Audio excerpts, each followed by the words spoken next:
Alors, je suis très en forme pour commencer un nouveau débat. Attends, tu prends un petit Zamoran là ou t'es dans... L'ikuta halachot. On va commencer d'abord un tout petit peu l'ikuta mal, mais le ikar c'est le l'ikuta halachot Rachaim Aleph, si vous pouvez. On va étudier le chot birkot hashachar, halacha gimel, seif lamed bet. Mais avant tout ça, on va Bezrat Hashem toucher ce soir un sujet. On va commencer à lire Bepshitut, sans trop de... La Torah, elle commence comme ça.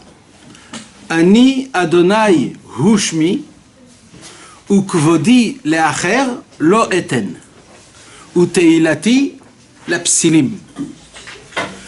Moi, Hashem, c'est mon nom, Havaya, et mon honneur, je ne vais pas le donner aux autres.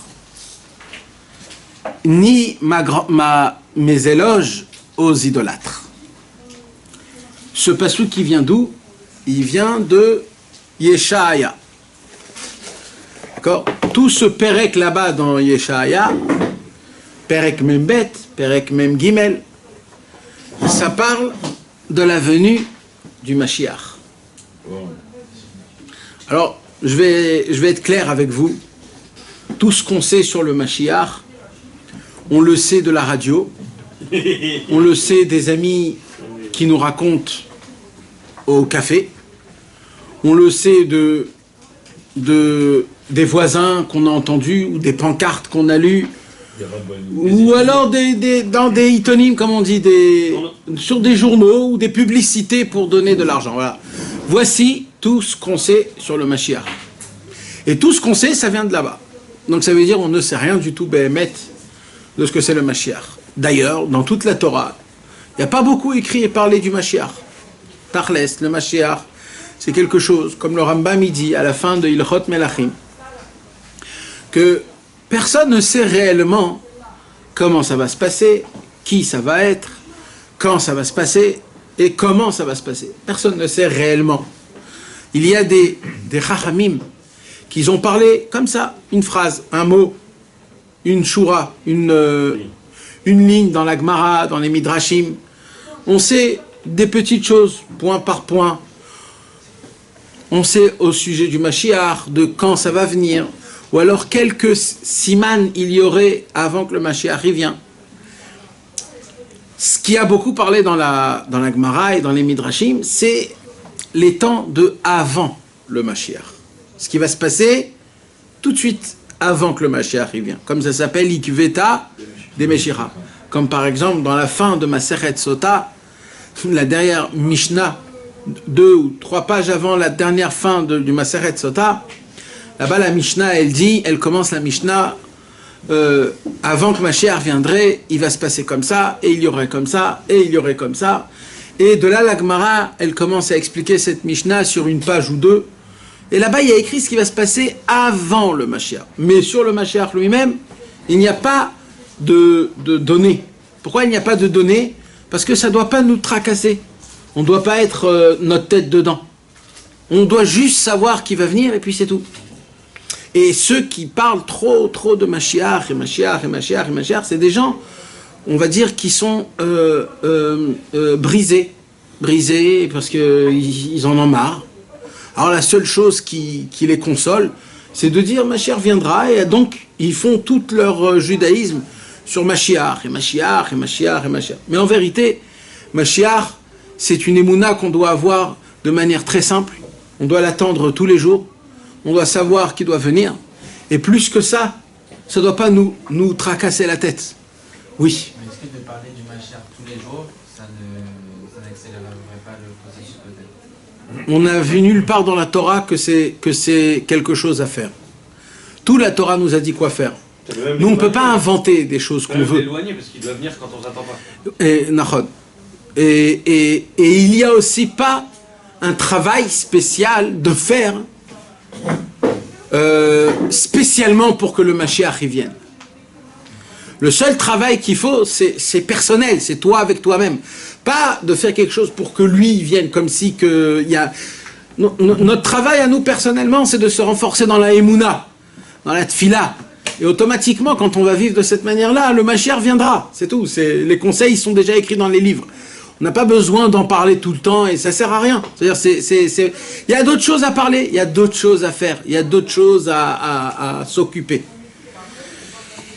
Et c'est pas moi qui le dis, donc c'est le Rambam. Le Rambam, il explique que pourquoi ce n'est pas un sujet qui est traité dans la Torah Sheba'al Peh, pour cette raison-là. Parce que ce n'est pas un sujet qui est plus ou qui minus, etc., etc. Par contre, l'endroit là où on parle du Mashiach Behemet, de manière écrite et bien fondée, c'est dans les prophètes, les Nevi'im. Un tout petit peu dans Yirmiya, beaucoup dans Yeshaya, beaucoup dans Yecheskel, et après un petit peu dans les 12 Nevi'im, dans les Tressa, un petit peu, surtout dans Yeshaya. Yeshaya a été le maître, le visionnaire, le seul parmi tous les autres qui a vu d'une clarté et d'une pureté Mamash sur le Mashiach, sur le Beth Amikdash, sur les Béné Israël après. Vraiment, il a vu plein de choses. Et là-bas, le Yeshaya, donc, parmi plein de fois là où il parle du Mashiach, il y a le psaume 42. 42, 43, ça continue. Où là-bas, Yeshaya, il est prophétisé par Hachem. Et Hachem lui dit, voici l'homme qui viendra vous sauver, vous le peuple juif. Et voici l'homme qui ramènera le kavod à Hachem. Ine Hachem ushmi ou kvodi leacher lo eten. C'est quand que Ani Hachem ushmi, ça sera quand qu'on va m'appeler Yudke Vavke et que tout le monde va avoir la foi, la croyance, même la Yedia, c'est-à-dire la connaissance, le savoir que Yudke Vavke, c'est mon nom. Et on va tous m'appeler Yudke Vavke Avaya, on va appeler Hachem par son propre nom. Et alors le kavod d'Akadosh Baruch Hu va remettre à sa place. C'est quoi le kavod d'Hachem? Le kavod d'Hachem, c'est trois choses. C'est lui, c'est la Torah, et c'est Israël. C'est-à-dire que les trois, ils sont actuellement en déshonore.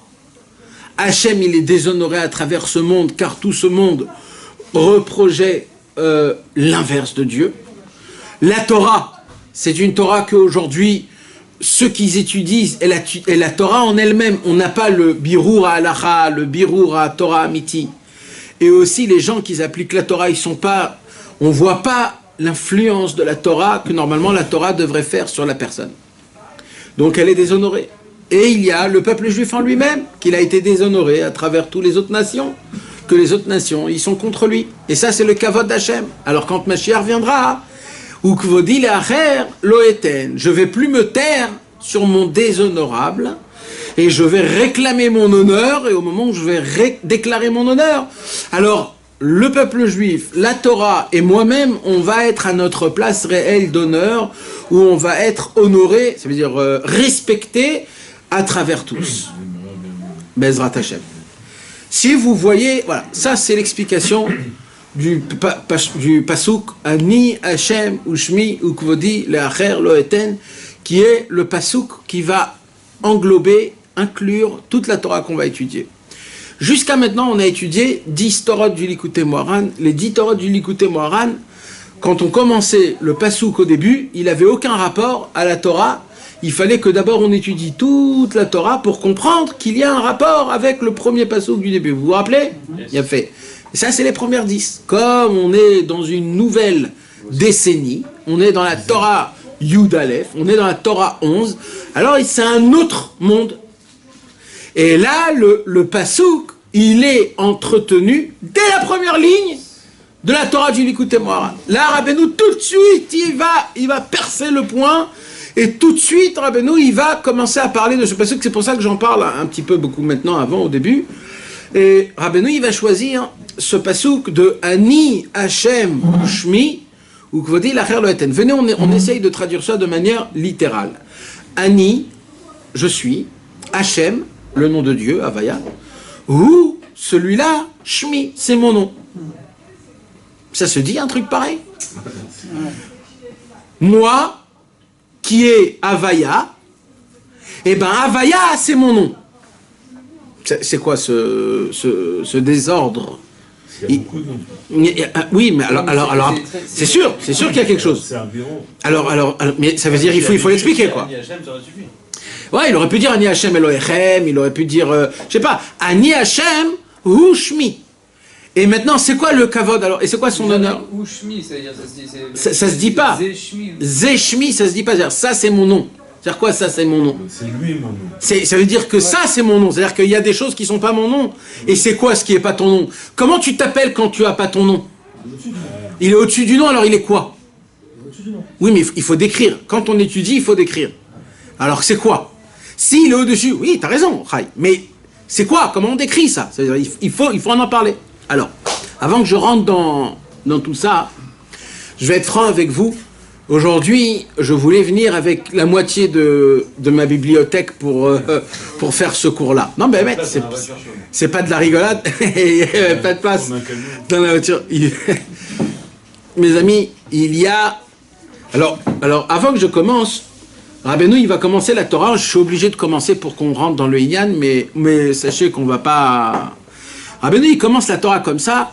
Ki yesh yichuda ila veyichuda tata ainu shma Israël ou baruch shem kevod malchuto leolam vaed. Point. Là, on peut s'arrêter, mes amis, et voyager pendant 2-3 mois juste pour comprendre une seule ligne, cette ligne-là. Mamash, hein, c'est pas de la rigolade. Il y a un livre qui s'appelle Shema Israël, qu'un très grand sadique qui s'appelle Rabbi Menachem Mendel Kasher, qui a écrit à peu près 500 pages d'explications sur le mot Shema Israël, Hashem Elokeinu Hashem Echad, pas des explications qu'il a inventées de sa tête ou de son ventre, mais des explications qui sont prises et reprises de tout le chasse et de toute la Torah Sheba'al Peh, Zohar HaKadosh, Kid Ve'ari, qui explique ça veut dire quoi le Ichud Hashem, l'union de Dieu, l'union élevée, l'union basse. Il y a un autre livre qui s'appelle le Sefer HaElima de Rabbi Moshe Cordovero. Un livre qui a plus de 1500 pages écrites en tout petit et que il démonte totalement c'est quoi le Ichud Hashem, c'est quoi l'unité de Dieu. Ichud Ilaha, Ichud Tata, l'unité d'en haut et l'unité d'en bas. Il y a une très grande Akdama que si Béhémet j'aurais le temps, et si on aurait étudié tous les jours, c'est certainement qu'on l'aurait fait, c'est d'étudier l'Akdama du Shla HaKadosh dans le Toldot Adam, Bet Hashem, là-bas, il parle mamash de notre Sugia de manière très très allongée, très Be'arichud Gdola, comme on dit, ça veut dire avec beaucoup de profondeur, des profondeurs simples, pas des profondeurs compliquées, mais des profondeurs, ça veut dire non pas structurées.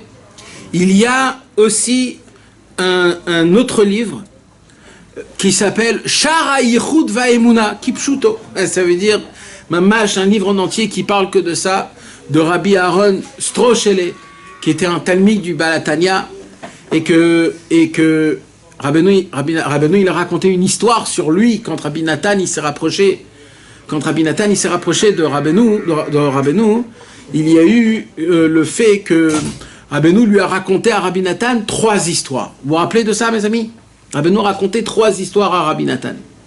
Et dans ces 3 histoires-là, Rabbi Nathan a compris ce que Rabbeinu demande à Rabbi Nathan. Parce que Rabbeinu, il demandait pas, il ordonnait jamais quelque chose à quelqu'un. Jamais il ordonnait Rabbeinu. Alors comment il faisait pour te dire quelque chose qu'il fallait que tu fasses? Alors il te faisait des allusions, te racontait une histoire, il te parlait de quelque chose. Toi tu devais deviner tout seul qu'est-ce que c'était.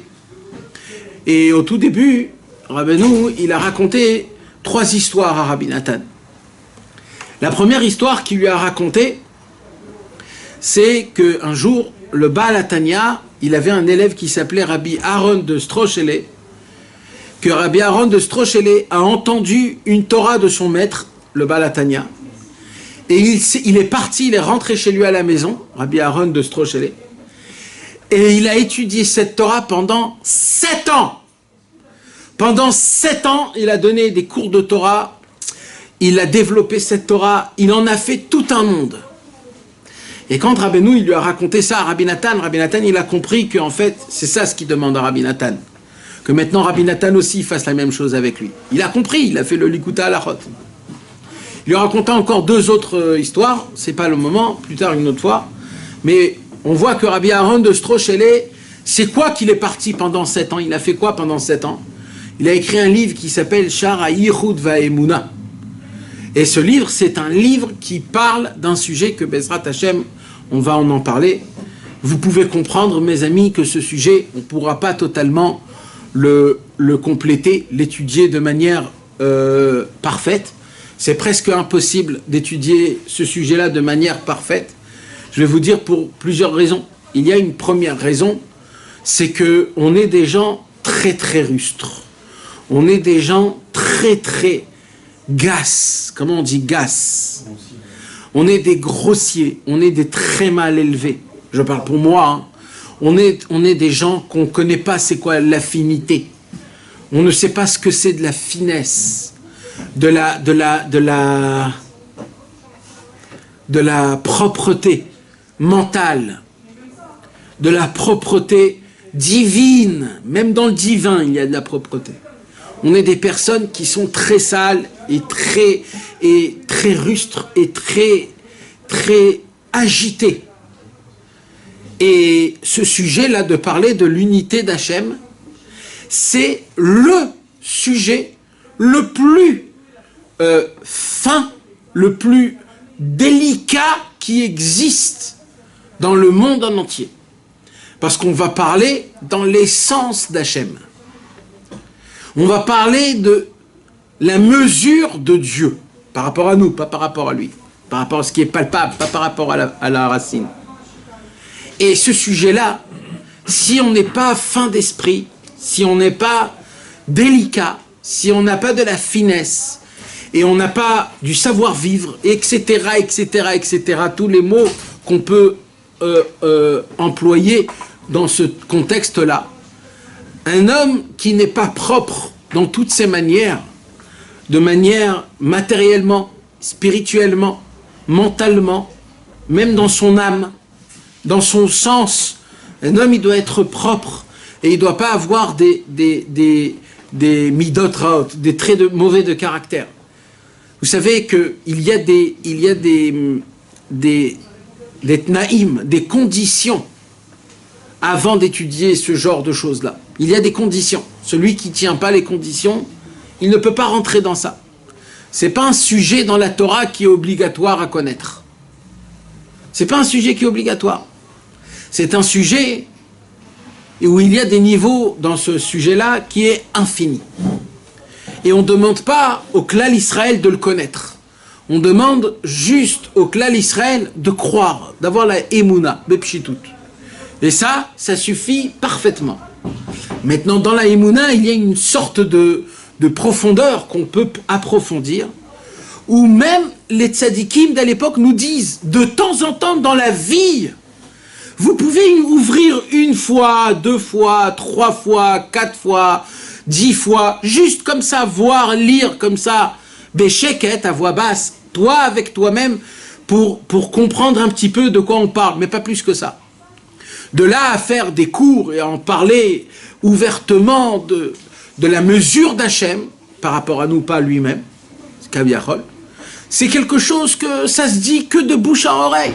Et encore une fois, c'est pas du tout quelque chose qu'on peut aborder de manière publique et ouvertement, parce que des choses qui sont pures, c'est des choses qui sont cachées. Chaque chose qui est pure et qui est saint, on le cache. Le Sefer Torah, il est pur, on le met dans le Kodesh HaKodashim. On le met dans le Echal. Et le Echal, il est fermé. Et il est fermé et il y a une bâche. Et si on ouvre le Echal, tout le monde doit se lever, parce qu'on voit le Sefer Torah.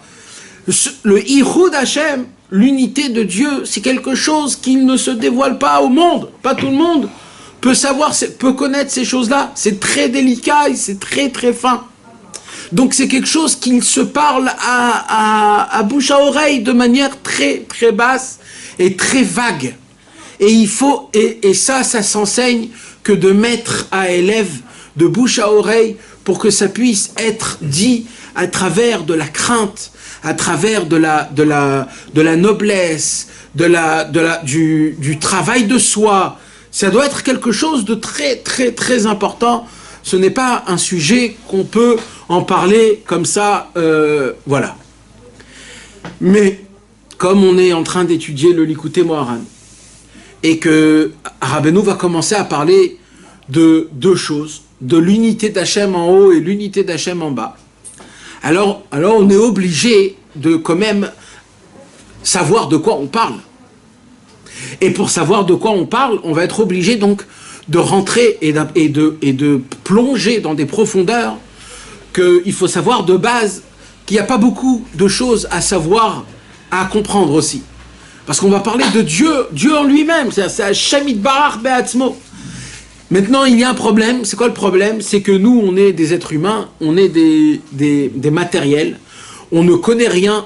Tout ce qu'on peut comprendre, c'est à travers des mots qu'on a mis sur des choses matérielles. Ça veut dire, pour que je te donne mon idée, pour que je te dise, donne-moi un verre de thé, alors il faut qu'on crée un gobelet, et il faut qu'on mette le nom du gobelet, gobelet. Et toi, tu sauras tout le temps qu'à chaque fois que je vais te dire gobelet, tu vas penser à ça. Maintenant, ça va être un gobelet. Ça veut dire que c'est un gobelet? C'est pas un gobelet. On a donné un nom, gobelet, à ça. Pour que tu saches, quand j'ai envie de boire un thé, je te dis, donne-moi un verre de thé dans un gobelet, tu sais que c'est ça le gobelet.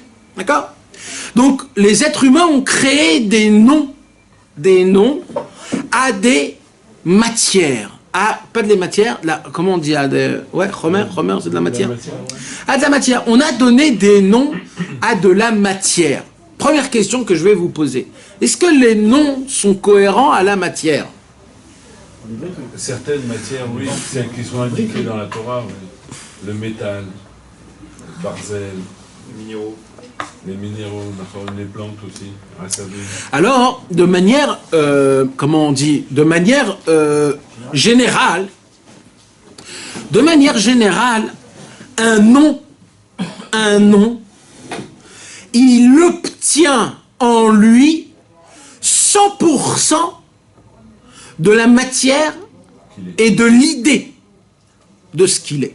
Là, on parle en niveau général. D'accord? On va donner un petit exemple. Le Midrash nous raconte que Adam Arishon, quand il est né, Dieu lui a amené tous les animaux. Et Dieu, il lui a dit aux animaux, donne un nom aux animaux. Alors Adam Arishon, il dit, oulala, c'est un travail très très dur. C'est un travail très dur, mes amis, de donner un nom à des animaux. Hein, tu mets sur Google nom pour chien, t'en as 150 millions. Mais il n'y avait pas de nom. Ah, pas de nom. Alors t'inventes des noms. T'es le seul, t'es le premier, tu fais ce que tu veux. C'est à toi, c'est quoi le problème de donner des noms? Alors, comme en vérité, on ne parle pas ici juste de donner des noms, mais on parle de quoi? Quand Dieu dit à Adam Arishon de donner un nom à des animaux, ça veut dire quoi en fait? Ça veut dire, il dit à Adam Arishon, tu dois découvrir la sagesse de manière 100% la plus élevée de chaque animal, et tu dois trouver le nom qui lui convient et qui le définit. Parce que le nom, il définit. Il définit même le ratson que Dieu il avait. Attends. Là, pour l'instant, on ne parle pas de Dieu. On parle pour l'instant des créatures. D'accord? Donc, on a compris ça, c'est très important. On a compris ça. Donc, le nom, il définit l'animal. Maintenant, il ne définit pas le corps, il ne définit pas l'extérieur, la couleur, la forme, mais il définit ce qui est le plus important, c'est, comment on dit, l'essence. C'est-à-dire, quand Adam Arishon a vu le chien, alors il a regardé le chien, et il a vu comment il court, comment il saute, comment il se bagarre, comment il se marie, comment il chasse. Il a vu. il a vu comment il avait qu'un maître, il a vu, et il a compris chez le chien, que ce qui domine dans le chien, c'est un semblant de cœur pur. Kelev. Et il a donné le nom Kelev. Il n'est pas adorable comme un cœur, mais il est comme. C'est-à-dire, il sait jouer des parties qu'il a un bon cœur. Il y a bien sûr beaucoup d'autres significations, mais ça fait partie d'une signification, Kelev. Et ainsi de suite, Adam Arishon, il est allé chez tous les animaux et il a compris jusqu'à la fin le plus, jusqu'à qu'il a donné le nom qui va définir la création. Maintenant, une autre chose très importante à savoir, c'est quoi qui me définit? Est-ce que c'est ma posture extérieure ou alors c'est mon intérieur, mon sens, ma pensée, mon âme, mes volontés? C'est quoi qui me définit? Alors la Torah nous dit, ce qui nous définit, c'est pas le corps, parce que le corps il est éphémère. Le corps c'est un lévouche, le corps c'est un habit. Que tu sois gros, petit, blond, brun, ça, ce n'est pas important. Beau gosse, pas beau gosse, c'est pas important. D'accord? Ce qui est important, c'est comment tu raisonnes dans ta tête. Comment tu agis, comment tu réfléchis. C'est quoi tes volontés? C'est où ils sont tes volontés? Ça s'appelle la tsura, la forme. Comment tu es formé intérieurement. Il y a le chomer et il y a la tsura. Il y a le chomer, c'est quoi le chomer? La matière, c'est ton corps, comment tu es fait, comment ton nez il est, comment ta bouche.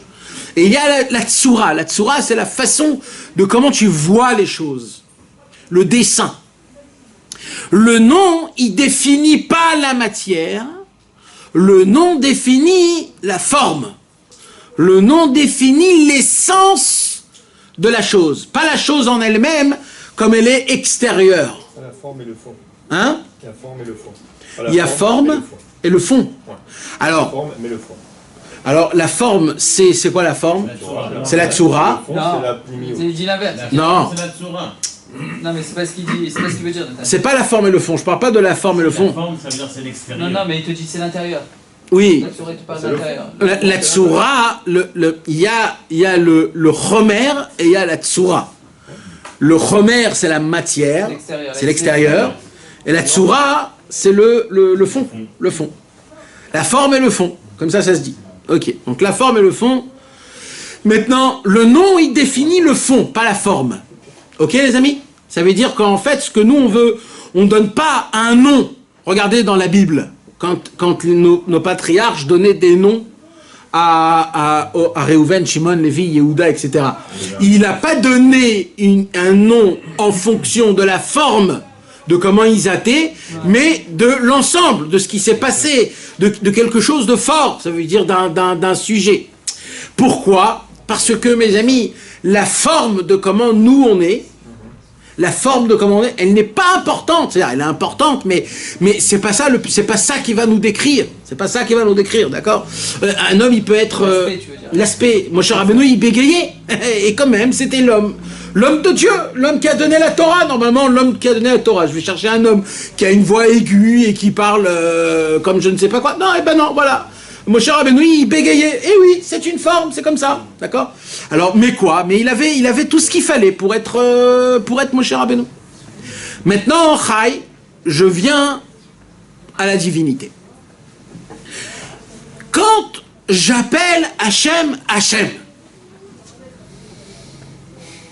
de qui on parle? On parle de Dieu. Maintenant, j'ai un problème, c'est quoi? C'est qu'il y a plusieurs noms d'Hachem. Il y a Yud Kevavke, il y a Shakai, il y a Elohim, il y a Tsevakot, il y a Ekie, Adnout, il y a plein de noms d'Hachem. Ça c'est un kinouï, c'est un kinouï d'Hachem. Il y a aussi plein de kinouïm, mais des noms qu'on n'a pas le droit de effacer, il y en a 10. C'est quoi alors? Si il est plusieurs noms, alors il est plusieurs choses. Il est quoi, Hachem Yitbarach? Il est Hein? Alors, mes amis, au tout début de la création, avant que le monde a été créé, notre tout-puissant Akadosh Baruch Hu, il était tout. Tout. Il n'y avait aucune différence avec autre chose. Il n'y avait que lui. Et lui, c'était l'endroit. C'était le makom. Comment on dit le makom? C'était le makom. Il n'y avait pas d'autre place à part Hachem. Il n'y avait pas autre chose à part Hachem. Tout était en Hachem. Hachem, il était tout et tout était Hachem. Même le temps, même la lumière, même l'obscurité, même le futur, même le passé, même le feu, même l'arbre, même l'eau, même la colère, même la bonté, même la rigueur, même la vitesse, même la lenteur, l'imbécilité, la sagesse, l'élanguissement, l'amour, la sina, comment on dit? La haine. Tout était, pas qu'il y avait en lui et ça, et ça, et ça. C'était une seule forme. Une. Qui englobait tout en même temps. Tout en même temps. Tout en même temps. Une seule matière. Kaviarol, Chazve Shalom, c'est pas une matière, mais une seule, comment on dit?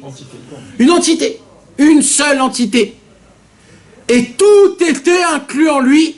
Nous, le passé, le présent, on existait et on n'existait pas. En étant existant, on n'existait pas. Et ça existait ou ça n'existait pas, tout ce que tu as défini? Ça n'existait pas encore, parce qu'on n'avait pas défini. Alors ça, c'est dans le temps.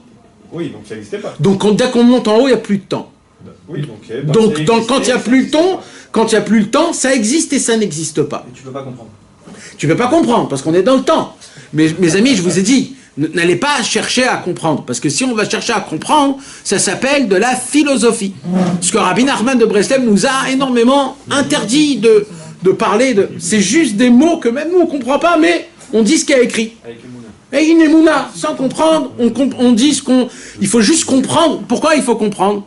Parce que tout ce qu'on va parler ce soir, mes amis, ça touche la halakha. Comment ça touche la halakha? Ça touche la halakha la plus importante. Vous savez qu'il y a une phrase qu'on dit dans la prière, Shema Israël, Hashem Elokeinu, Hashem Echad, Baruch, Shem, Kevod, Malchuto, Leolam Vaed. Ça veut dire quoi ça? Écoute Israël, Dieu, Hachem, c'est notre Dieu, Hachem est un. C'est ça que ça veut dire? C'est quoi? C'est un code? C'est un slogan? C'est c'est quoi? C'est quoi? La halakha nous enseigne que quand un homme ne pense pas à ce qu'il dit dans cette phrase, il n'est pas Yotzei Yedechova. Il faut le refaire. C'est la halakha qui dit ça. Et ça, il faut le dire 2 fois par jour. Tout homme qui s'appelle juif, pratiquant ou pas pratiquant, quand il se réveille le matin et quand il va se coucher le soir, il doit se réveiller avec cette phrase et il doit se coucher avec cette phrase. Si tu le redis, il faut attendre un petit peu. Et même un homme avant de mourir, avant de partir de ce monde, il va éteindre ses yeux avec cette phrase. Donc cette phrase, mes amis, celui qui ne met pas un peu de concentration dans cette phrase, il a perdu énormément. C'est-à-dire, c'est pas ça le concept. Le concept, c'est d'avoir un peu de date. Il faut avoir un peu de conscience. Qu'est-ce que tu es en train de dire ici? Et tout ce qu'on va parler, donc, c'est de l'unité d'Hachem. C'est ça, Hachem Echad, c'est quoi? C'est ça, on va parler de ça. C'est quoi le premier pasouk? C'est quoi le deuxième pasouk? Alors, quand Yaakov Avinu, il était assis dans son lit, en train de mourir, Parashat Vayechi, il a demandé à Yosef Hatzadik d'appeler les frères, parce qu'il sent qu'il va mourir, et il veut bénir ses enfants. Alors, les enfants de Yaakov, ils arrivent, et dès que Yaakov Avinu, il voit les enfants de Yaakov, ses enfants à lui, il sent que la Shrina, elle part de là où il était. Alors Yaakov Avinu, il est très peiné. Il se dit, c'est pas possible, quand mes enfants ils viennent, la Shrina, elle part. C'est pas possible. Qu'est-ce qui s'est passé? Apparemment, il y a un de mes enfants qui ne croit pas en Dieu. C'est pour ça que la Shrina, elle est partie. Alors Yaakov Avinu, il a regardé tout le monde et il leur a dit, est-ce qu'il y en a un qui ose remettre en question notre Emouna? C'est parce qu'il voulait dire pour Mashiach. Oui. Pas obligatoire. Pas obligatoire. Il y a écrit là-bas, la Shrina, elle s'est sortie de Yaakov Avinu. Comme ça, il y a écrit. Là, il y avait la Shrina sur Yaakov. Il y a écrit que quand un homme il est malade, la Shrina, elle vient loger sur sa tête pour le garder, pour le... Et au moment où eux, ils sont venus, la Shrina, elle est partie. Et Yaakov, il a dit, oh, et il se passe quoi? Qu'est-ce qu'ils ont fait, les enfants de Yaakov?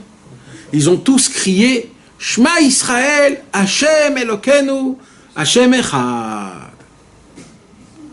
Je ne sais pas si c'est là-bas que pour la première fois cette phrase a été dite. Peut-être avant, on ne sait pas. Qu'est-ce qu'il a fait, Yaakov Avinu, quand il a entendu ça? Il a dit, Baruch, Shem, Kevod, Malchuto, Leolam Vaed. Ce qui s'est passé dans ce moment-là, c'est ce qui a formé tout le peuple juif jusqu'à la fin de tous les temps.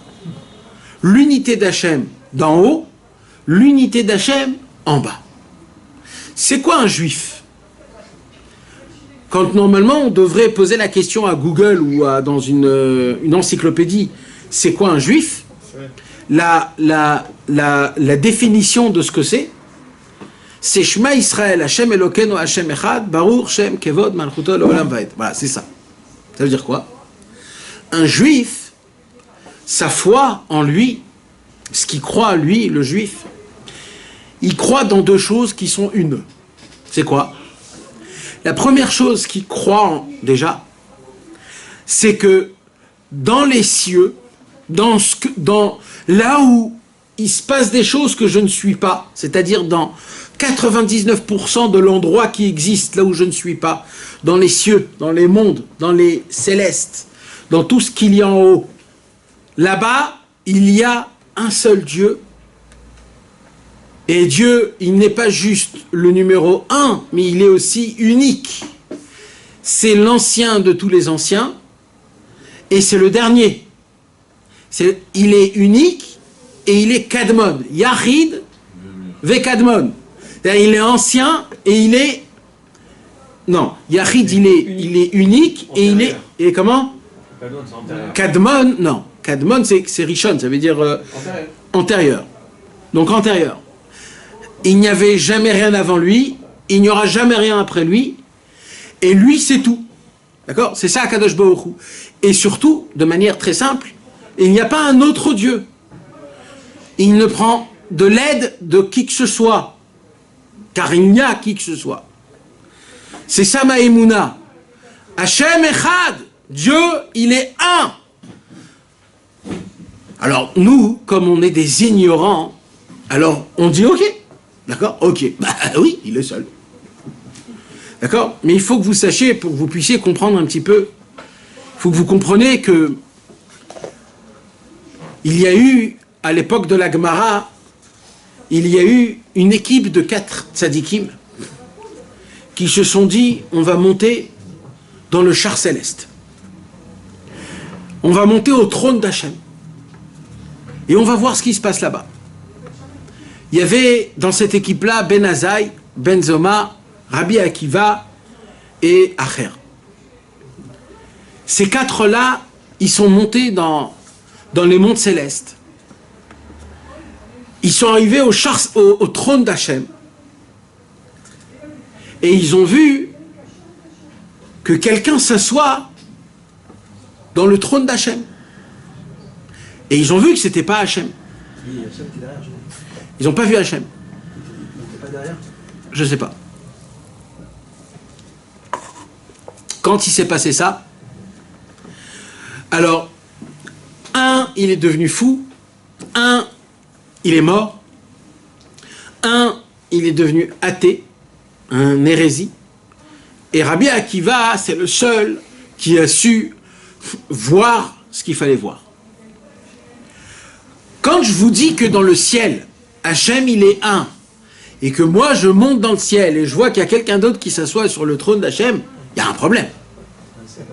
Oui ou non? Pas un petit, Un énorme problème. D'accord? Mais ça, c'est pour quelqu'un qui a un niveau de da'at qui n'est pas parfait. Comme cela. Mais Rabbi Akiva, lui qui savait qu'il y a des temps où l'ange Matat, il s'assoit sur le trône d'Hachem, et il y a des temps où Hachem s'assoit sur son trône pendant Shabbat ve Yom Tov, si lui, il savait ça à Acher, il ne serait pas tombé. Rabbi Akiva, il savait. Non, il ne savait pas. Qui? Rabbi Akiva, il n'a rien compris, il s'est pas posé de questions. Rabbi Akiva, au début, il ne savait pas. Il n'a pas posé de questions. Et il s'est renforcé dans la Emouna. Et il s'est dit, je suis Ma'amin, j'ai la Emouna. Et c'est après qu'il a eu ce mérite de connaître ce qui s'est passé. Quand on arrive dans des endroits pareils, si tu fais rentrer ta sagesse personnelle, tu tombes. La seule carte pour pouvoir se promener dans les palais royaux célestes, c'est qu'à travers le billet de la Emouna. C'est-à-dire que tu vas voir beaucoup de choses qui vont contredire, tu vas avoir beaucoup de choses que tu ne vas pas comprendre, mais c'est pas grave. C'est pas grave. En tant qu'être humain, tu ne peux pas comprendre. En tant que, après, plus tard, avec la Emouna, tu peux comprendre. Alors, nous, on a le devoir, en tant que juifs, c'est ça la volonté d'Hachem, et c'est notre bonté et notre devoir dans ce monde-ci, d'unifier Akadosh Baruch Hu dans le monde céleste. C'est-à-dire, d'avoir la Emouna parfaite, de se dire que Akadosh Baruch Hu dans les mondes célestes, c'est-à-dire dans les hauts mondes, même dans les hauts mondes, tout ce qui se passe au-dessus de ce que je ne vois pas, je ne comprends pas, même là-bas, Akadosh Baruch Hu, il est un. C'est ça qui veut dire Shema Israël, Hashem Elokeinu, Hashem Echad. Pourquoi c'est si compliqué? Si on dit que Hashem ou Kadmon, Leakol, et c'est tout, pourquoi c'est si compliqué en fait d'arriver là-haut, de voir autre chose et de se dire, maintenant peut-être c'est eux, c'est quoi ce qui fait tomber la personne? Comment ils sont tombés là-bas? Parce que tout c'est Hachem. Tu veux comprendre quelque chose d'en haut, ici? Tu peux pas non, comprendre. c'est pas ça la question. Ce que je veux dire, c'est que vu qu'on sait que Hachem c'est tout, Oui. s'il y a 100 personnes, ben les 100 c'est Hachem. Pourquoi ils sont tombés dans la... Parce qu'il y avait trois règles aussi. Il y avait une règle qui disait qu'on ne peut pas donner le dos à l'Ashkena, et l'Ashkena était derrière. On ne peut pas donner le dos à l'Ashkena. Matat il était assis devant. Et Hachem il était derrière. On ne peut pas donner le dos à l'Ashkena. Tu peux pas être l'Ashkena, si elle est debout, tu ne peux pas t'asseoir. Il a vu Matat assis aussi. Il a vu, c'est ça que je me rappelle. Il a vu ils connaissaient des règles. Et quand ils sont arrivés là-haut, ils ont vu que ça. C'est des choses qu'on ne comprend pas, on ne peut pas comprendre. C'était pas des rigolos, hein. C'était pas des rigolos, c'était des géants, les plus géants de toute leur génération à eux et de plusieurs générations. Maintenant, ça c'est le pshat le plus simple, hein, mes amis. Ce que je suis en train de vous dire, c'est le pshat le plus simple. Ce que tout juif doit dire, c'est que dans les cieux, dans les mondes spirituels, Dieu est seul et unique. Et c'est lui qui gère tout. Maintenant, c'est quoi Baruch Shem Kevod Malchuto Leolam Vaed? C'est en bas. Ça veut dire quoi? C'est-à-dire que le nom d'Hachem, il porte sa royauté. Et que tout ce qui se passe dans ce monde, c'est la providence divine, c'est la volonté de Dieu, et c'est Dieu qui est Cholette ou Manig. Vous vous rappelez qu'on avait étudié les définitions. C'est un Cholette, c'est-à-dire il gouverne et dirige tout ce qui se passe jusqu'au plus petit des points de ce qu'il y a dans ce monde-ci. Quand un homme, il dit le matin ou le soir, Shema Israël, Hashem Elokeinu, Hashem Echad, à voix haute, il déclare que Dieu est le seul Dieu au monde, c'est-à-dire surtout dans les mondes célestes, et que c'est lui la racine de toutes les énergies et de toute l'abondance et de tout ce qui puisse exister dans ce monde-ci. Ça vient d'Akadosh Baruch Hu. Et pourquoi on dit Baruch Shem Kevod Malchuto à voix basse? Parce que la royauté de Dieu, on ne la voit pas encore dans ce monde. On y croit, c'est une émouna, mais on ne la voit pas dans ce monde. Et comme on ne la voit pas, on doit le dire à voix basse. On y croit, on a la émouna. Un juif, c'est ça. C'est qu'il a la émouna, il a la foi dans la providence divine jusqu'au plus petit point existant. Akadosh Baruch Hu a dessiné, a donné un chemin, un tracement dans chaque chose, poussière, microbe, atome, de chaque chose qui existe dans le monde, qu'il a un endroit, un chemin, un voyage, des particules, etc. Tout Akadosh Baruch Hu donne de la vitalité du moindre jusqu'au plus grand.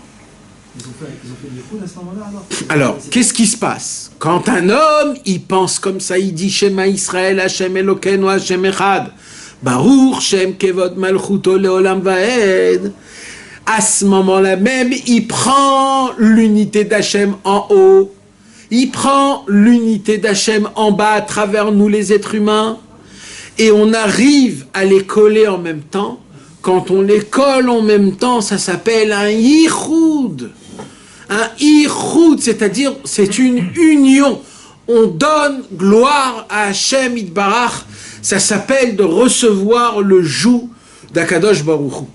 Ça s'appelle d'être sous l'emprise de Dieu, comme un maître avec son serviteur. C'est pas la perfection, ça? Quand ils ont fait ça? Quand Yaakov il a fait ça avec ses fils, c'était pas la perfection? Alors, c'est pas du tout la perfection, parce que là on parle mondialement. Nous, ce qu'on attend, c'est quoi? Ve'aya Adonai le melech al kol haaretz. Kol haaretz, c'est pas que les Juifs. Sur toute la terre. Ça va se passer? Bayom haou, un jour viendra. Yé Adonai echad ou shmo echad. Attends. Hachem echad ou shmo? Mais Hachem, c'est son nom. Alors Hachem echad ou shmo echad? C'est son nom, Hachem. Ça veut dire quoi? Son nom, son Havaya et son nom va être un. Ça veut dire qu'aujourd'hui, on ne peut pas appeler Hachem par son nom, Yudke Vavke. Alors comment on l'appelle? Ado. Ado qui veut dire maître. Adon Seigneur. Alors le jour viendra où tout le monde appellera Hachem Yudke Vavke. Que Yudke Vavke, ça veut dire quoi? Yudke Vavke. Yudke Vavke veut dire Adon Akol, Aya Oveviye, le Seigneur de tout, qui inclut le passé, le présent et le futur. Ça englobe tout. Quand on va avoir cette notion, cette conscience, les êtres humains sur Terre, on pourra appeler Hachem de son nom. Et qu'est-ce qu'on a dit au tout début du cours? Le nom, c'est l'essence de la chose. Ça veut dire quoi? C'est là où Rabbi Nathan, on va étudier dans le Likuta Halachot, où Rabbi Nathan, il va tracer un chemin dans la Kavana qui va déboussoler et éjecter plein de tzadikim qui se traînent, qui se mettent dans le chemin de Rabbi Nathan, dans les kavanot de la tfila, de comment il faut faire des kavanot de la tfila. Et Rabbi Nathan va tracer un chemin très clair en basant beaucoup de tzadikim, des tzadikim. Et que, il dit Rabbi Nathan, il est juge du bon côté, il dit je suis sûr qu'eux aussi ils croient comme moi, mais la façon de comment ils l'ont écrit dans leur livre, ça a été mal écrit. C'est une sorte de Hazamra qu'il a fait sur eux parce que c'était des tzadikim après tout. Mais il n'est pas du tout d'accord de la façon de comment ils ont expliqué de comment on parle à Kadosh Baruch Hu et on est avec Hachem. Et ce concept-là, je voudrais qu'on en parle ce soir. Et c'est ce point-là que je vais expliquer, Bezrat Hachem, bien comme il faut. C'est pas du tout... Vous savez, mes amis, il y a ce qu'on appelle... Il y a... Comment on peut appeler Hachem avant qu'il a atteint ses noms? Alors il y a un synonyme. Dieu, comment il s'appelle? Baal Haratzon. Son premier nom, avant tous les noms, c'est le Baal Haratzon. Vous imaginez de quoi on parle là, les amis? C'est ça son premier nom à Hachem. Dans l'Écoute Moral, il y a quelqu'un qui n'a même pas le nom. Oui, mais c'est quoi son nom, Kaviachol? C'est-à-dire, c'est pas son nom à lui. C'est comment nous on l'appelle, comment on le définit. Comment on le définit avant qu'il a été défini. C'est pas nous, hein, c'est les tzadikim, c'est le Hari Akadosh, c'est surtout Rabbi Moshe Cordovero. C'est qui? C'est le Baal HaRatzon. Pourquoi? Parce qu'il a eu le Ratzon de créer le monde. Alors on appelle le Baal HaRatzon. La première chose qui s'est passée par rapport à nous, c'est la volonté de vouloir créer le monde. Donc comme c'est la première chose qui s'est créée, le Ratzon, c'est la première création du monde, c'est la première chose qui s'est passée dans le monde. C'est comme ce qu'ils disent les goïms, il y a eu le Big Bang. Alors c'est ça qui a fait péter tout. C'est le Ratzon. C'est l'origine de tout. C'est l'origine, l'essence de tout. Dieu, il s'appelle le Baal HaRatzon. Ok. Et après, il y a un deuxième niveau. C'est quoi le deuxième niveau? Alors, non. Il y a le Baal HaRatzon et il y a le Ratzon Bepeoula. Il y a celui qui veut et la volonté qui est. C'est-à-dire le moment où il a voulu et le moment où il a commencé pour créer la chose. Le koach et le poil, c'est pas encore le poil mamage parce que on parle d'une affinité, mais c'est encore un degré dans le Baal HaRatzon. Beaucoup de tzadikim, des mekoubalim, qui nous enseignent comment prier à Hachem, ils nous enseignent qu'on n'a pas le droit de demander à Hachem comment Hachem il est dans son origine avant la création du monde, c'est-à-dire le Baal HaRatzon. Comme on peut appeler ça dans le langage du Harizal, il y a le Or En Sof. C'est quoi le Or En Sof? C'est pas l'infini, c'est la lumière infinie. Mais avant le Or En Sof, il y a le En Sof. C'est pas pareil. Il y a le Or En Sof, il y a la lumière de l'infini. Et il y a l'infini. Dans tous les livres du Hari Akadosh, on ne parle pas du En Sof. On parle du Or En Sof. On parle que de la lumière qui s'attire de l'infini. Quand on dit au début, il y avait Dieu qui remplissait tout, de quoi on parle? Pas de l'infini. On parle de la lumière. Bitrila Yaor Echad Pashut.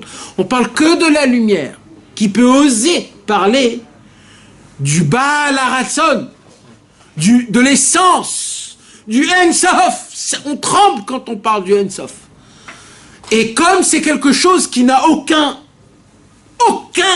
kécher avec nous, personne ne peut parler, s'adresser bichlal à lui. On n'a même pas le droit, parce qu'au moment où tu t'adresses, tu le rapetissis, c'est déjà un problème. Alors on parle de quoi? On parle de la lumière de ce qui sort, comme le soleil et la lumière du soleil. Alors on n'a pas besoin du soleil, nous. On a besoin de la lumière du soleil. Pareil. Tout ce que ça nous parle à nous, c'est la lumière de ce qui sort. D'accord? Et de là, beaucoup de mekoubalim vont nous dire que quand un homme y prie Hachem, quand il dit Baruch Ata Ado, de qui on parle? C'est qui? Alors béni sois-tu Ado, truc. De qui? C'est qui? Alors ils vont te dire c'est ça, c'est le Or En Sof, c'est le Zeir Anpin, etc., etc. Rabbi Nathan, il va venir il y a 200 ans et il va frapper très fort sur la table. Il va créer un tremblement de terre. Et Rabbi Nathan, il va respecter et crier de toutes ses forces en disant « Je ne suis pas d'accord ». Rabbi Nathan, il va dévoiler un chidouche. Il n'est pas seul, il s'appuie sur des autres mekoubalim aussi. Mais il a choisi son derrière, ça veut dire voilà le chemin. Encore une fois, Rabbi Nathan, il juge les autres aussi du bon côté en disant que c'est sûr qu'eux aussi ils pensent comme ça, mais que quand ils ont écrit, ils ont mal écrit, on va dire. D'accord? Mais c'est sûr que dans leur tête, ils pensaient comme ça. Mais il dit Rabbi Nathan, mais je vais dire haut et fort ce qu'ils n'ont pas bien écrit. Quoi? Il dit Rabbi Nathan, d'après Rabbeinu Akadosh et d'après aussi le Zohar Akadosh, Bereshit Daf Yutret, il dit Rabbi Nathan, et c'est écrit aussi dans la Ptichat Eliyahu Hanavi Zachur Letov, quand on la lit de manière très simple et pachoute, il dit Rabbi Nathan, le nom d'Hachem et Hachem Yitbarach, c'est une seule chose. Malheur de dire que quand on appelle Hachem, on appelle la lumière d'Hachem.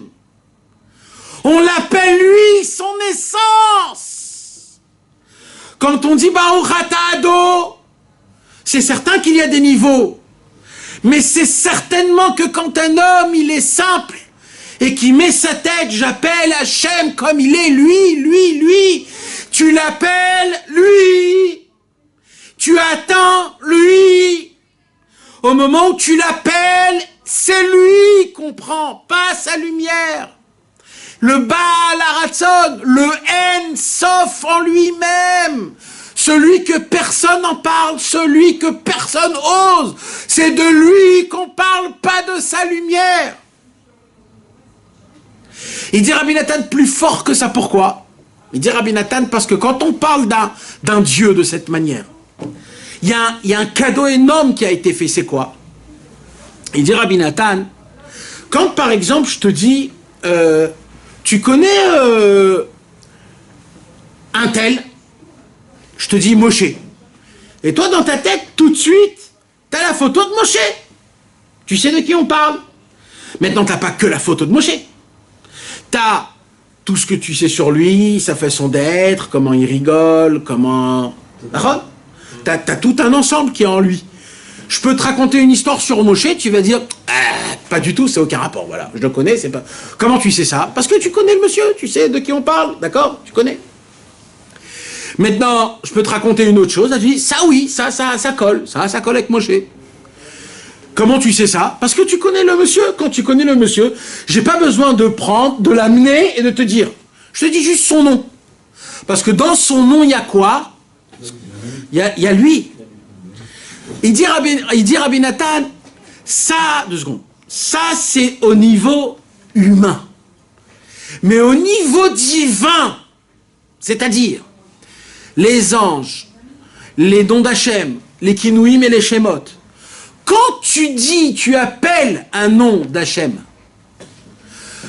comme le nom c'est lui, et que dans le nom il y a tout lui, juste tu dis le nom, tout de suite il est là, tout de suite il est le plus proche de toi, tu le tiens en toi, tu l'as emmené en toi, tu es connecté avec lui.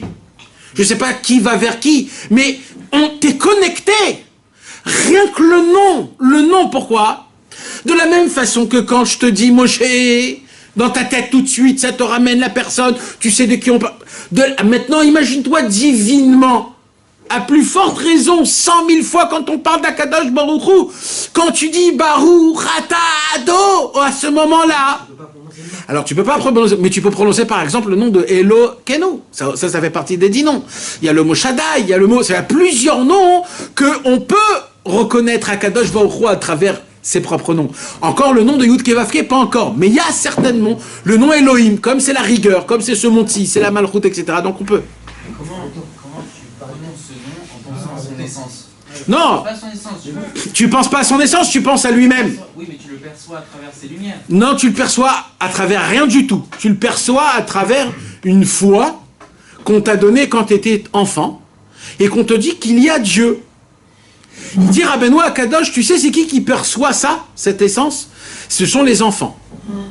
Les enfants sont les seuls qui peuvent percevoir, pas parce que c'est haut, parce que c'est simple. Et comme un enfant il est simple, il peut percevoir la simplicité d'Hachem. Nous, notre problème à nous, c'est que nous, il faut nous expliquer énormément d'explications pour comprendre combien Hachem il est simple. Alors, on doit dire comme ça, pas comme ça, mais pas comme ça. Pourquoi? Parce que tu dois décortiquer. Donc c'est nous les problèmes. Il dira, ben nous, si on aurait de la Emouna, j'aurais même pas besoin de te dire tout ce que je suis en train de te dire là. Parce que dès que je t'aurais dit Hachem, tout de suite t'aurais pensé à l'essence. D'ailleurs, si je vous aurais pas dit tout ça, vous tous, vous aurez pensé, Hachem, c'est lui, l'essence, la personnalité. Pourquoi? Parce que vous êtes simple, parce qu'on est simple, parce qu'on connaît pas trop, mais les gens qui connaissent, qui ont étudié, qui ont plus... Alors d'un coup, on voit que c'est compliqué. Ça veut pas dire que c'est faux, hein. Si on connaît pas tout et qu'on complique pas, en fin de compte, on connaît rien, donc on est obligé de passer par ces chemins-là. Mais il faut savoir, il dit Rabbi Nathan, il revient vers derrière. Comment il revient vers derrière? Il dit la racine est l'essentiel de tout. Quand on appelle Hachem, on l'appelle lui. Lui, son essence, le Baal Haratzon. Pas la lumière qui sort de lui, pas le Or En Sof. Alors à quoi on en pensait quand on l'appelle? À lui, à ce que tu pensais à l'époque. Baruch Hachem, Hachem, Dieu, notre Dieu, celui qui a fait sortir les béné Israël d'Égypte. C'est de ça qu'on doit penser. Mais le problème, c'est que tu avais dit que quand tu me parles de Moshe, ben moi j'ai l'image de Moshe que je connais. Ça se trouve que moi j'ai une image d'Hachem qui n'est pas l'image d'Hachem. Alors ça, là on parle pas de la simplicité. Là, on parle là, c'est un dimion, c'est un médamé que tu rajoutes. La plupart des gens en travail en marche. Alors, moi, j'ai pas parlé du tout de ça. Ça veut dire, moi, ce que je dis, c'est que on n'a aucune idée de ce que c'est. Mais on a dans notre tête, même dans notre cœur, une perception qu'il y a une force. On est sûr qu'elle est juste à tout le monde. Et c'était tout le monde pareil, celle-là? Alors, c'est tout le monde pareil. La question, c'est combien tu sais que t'en as ou combien tu sais que t'en as pas. Parce qu'on l'a. Ça, c'est quelque chose qu'on peut l'agrandir infiniment. Mais ça s'appelle de la Emouna. Mais on sait qu'il y a une force qui se tient derrière tout et que c'est ça la vitalité de tout. Mais il n'y a pas de monde. Et alors, oui. Quand Adam Arishon il a nommé les animaux, qu'Hachem lui a dit de nommer les animaux, c'était des êtres humains matériels, Oui. physiques. Oui. On les voit, ils donnent un nom. Oui. Est-ce qu'il existe un animal qui n'existe pas et qui a un nom? Non. Non. Alors, Mais Akadosh Baruch Hu, il s'est dévoilé dans le monde à travers ses actions. Et à travers les actions qu'il a avec nous, on lui donne un nom. C'est ça les noms d'Hachem. Akadosh Baruch Hu, il s'est dévoilé dans le monde à travers 10 forces, qui sont 10 sphirotes. Et ces 10 sphirotes-là, ils ont chacune un nom dans lequel Dieu s'est découvert à travers ces noms. Le nom de Eheye, Havaya, Shakai, Tsevakot, Elohim, etc., etc. On parle des noms qu'on ne peut pas effacer. C'est-à-dire juste 10 noms, les 10 noms d'Hachem. D'accord? Elohim, Tsevakot, Shaddai, Havaya, et Kel, Adnout, et voilà. Donc ce sont les 10 noms que Akadosh Baruch Hu, il s'est découvert à travers eux, et que chaque nom, il a une action. Une action. La rigueur, la victoire, les chants, la bonté, la dureté, etc., etc., la miséricorde. Il y a des actions. D'accord? Maintenant, il y a certains noms qu'on ne voit pas chez Hachem.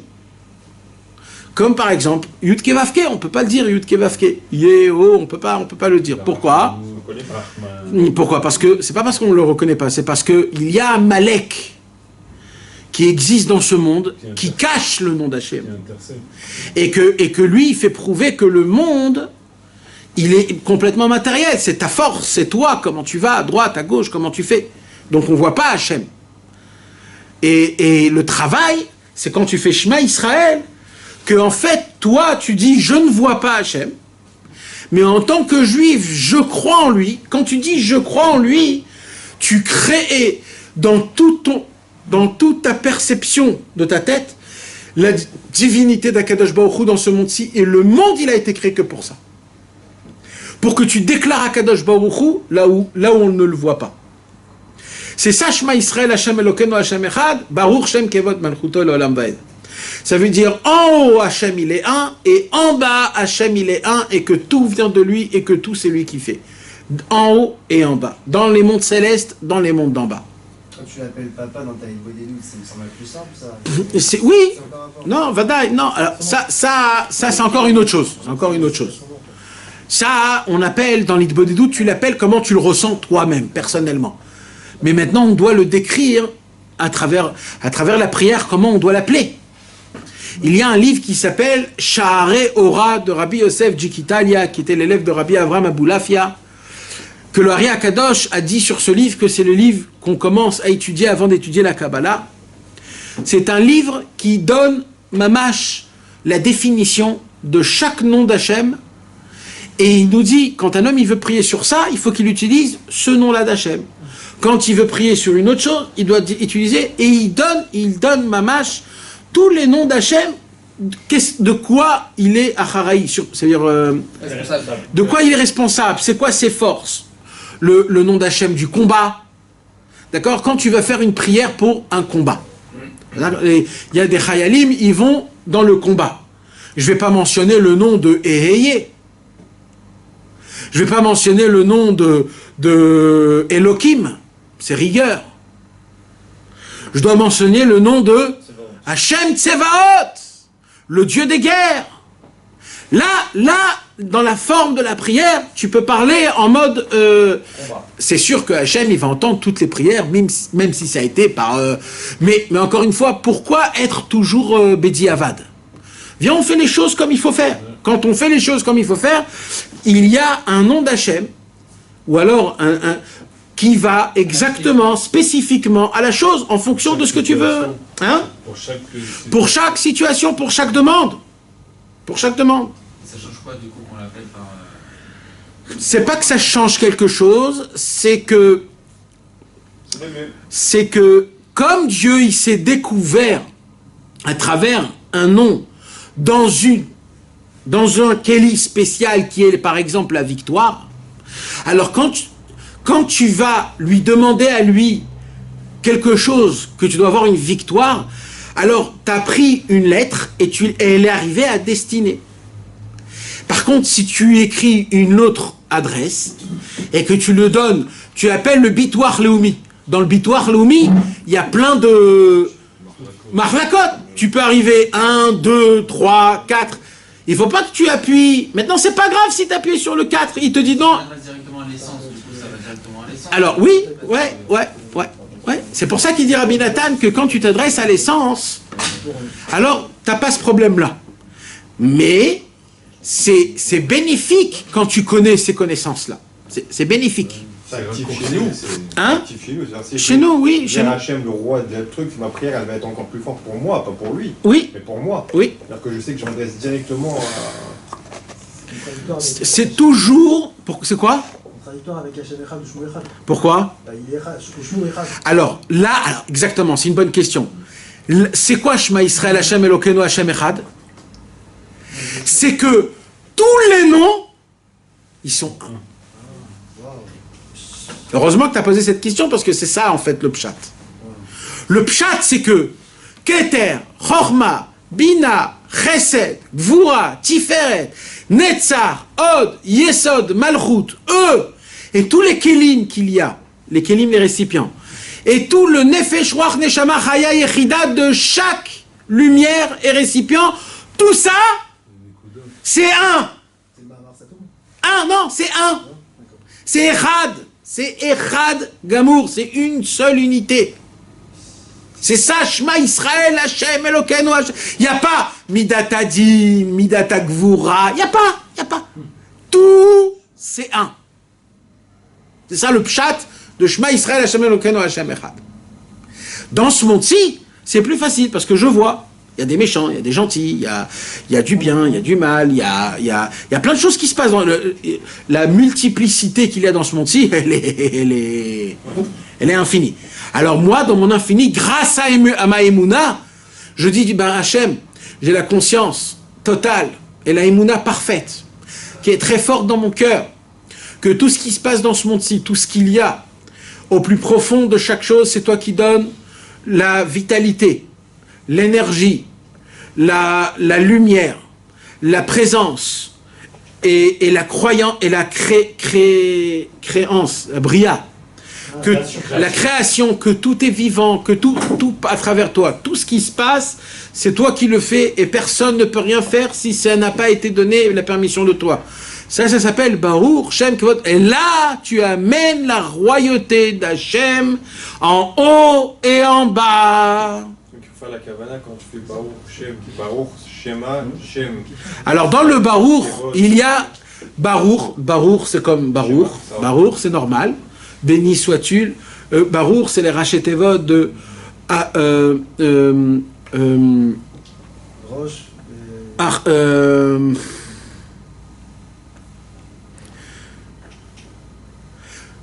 Baruch ça veut dire la racine, tu es le puits des bénédictions. La forme de puits des bénédictions. C'est ça Akadosh Baruch Hu. Akadosh Baruch Hu, c'est lui, le puits, pas le puits, mais Kor Abrachot, comment on dit, la source des bénédictions. C'est lui la source de les bénédictions. L'origine. La source, l'origine de la bénédiction, Baruch. Donc Baruch, c'est un nom qui est simple, c'est le primordial. Maintenant, après, ça rentre dans un autre inyan. C'est quoi? Il y a le Shem, Kevod et Malchuto. Le plus important, c'est le Shem, Kevod et Malchuto. Le Shem, c'est quoi? On doit créer un nom à Hachem dans ce monde. Kavod, on doit rendre le Kavod à Hachem dans ce monde. Comment? Quand toi, tu dis Baruch Shem, tu lui donnes du Kavod. Et Malchuto, c'est tu dois faire régner Hachem dans ce monde. Comment? En appliquant Torah ou Mitzvot. Tu déclares que Dieu, c'est ton maître. Donc quand tu dis Baruch Shem, Kevod, Malchuto, Alamved, le Ikar là-bas, c'est le Shem, Kevod, Malchuto. Je dois créer un Shem, un nom à Hachem, en l'appelant, en priant, en existant. Kevod, je dois l'honorer, lui rendre son honneur en disant le Shema Israël, en ayant la Emouna, la Kadosh Baruch Hu Echad en haut et en bas. Et Malchuto, c'est sa royauté, en appliquant Torah au mitzvah, tu déclares sa royauté.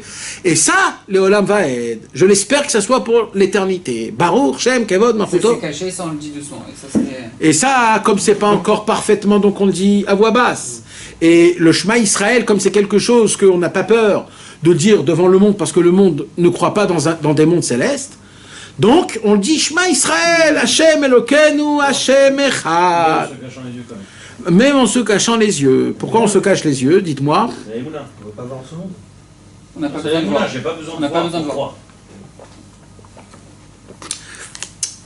Vous avez raison, c'est ce qu'on avait étudié dans la Torah 7. Dans la Torah 7, on avait étudié que Rabbi Nathan y rapporte, quand on se fait Shema Israël, on ferme les yeux, parce qu'on déclare à Kadosh Baruch Hu que mes yeux, c'est quand je peux avoir une émouna parfaite, quand j'éteins mes yeux de ce monde. Et alors je vois Hachem. Vous savez comment on voit Hachem, mes amis? Il y a un livre qui s'appelle, John, comment il s'appelle ce livre? Asagot Elokut.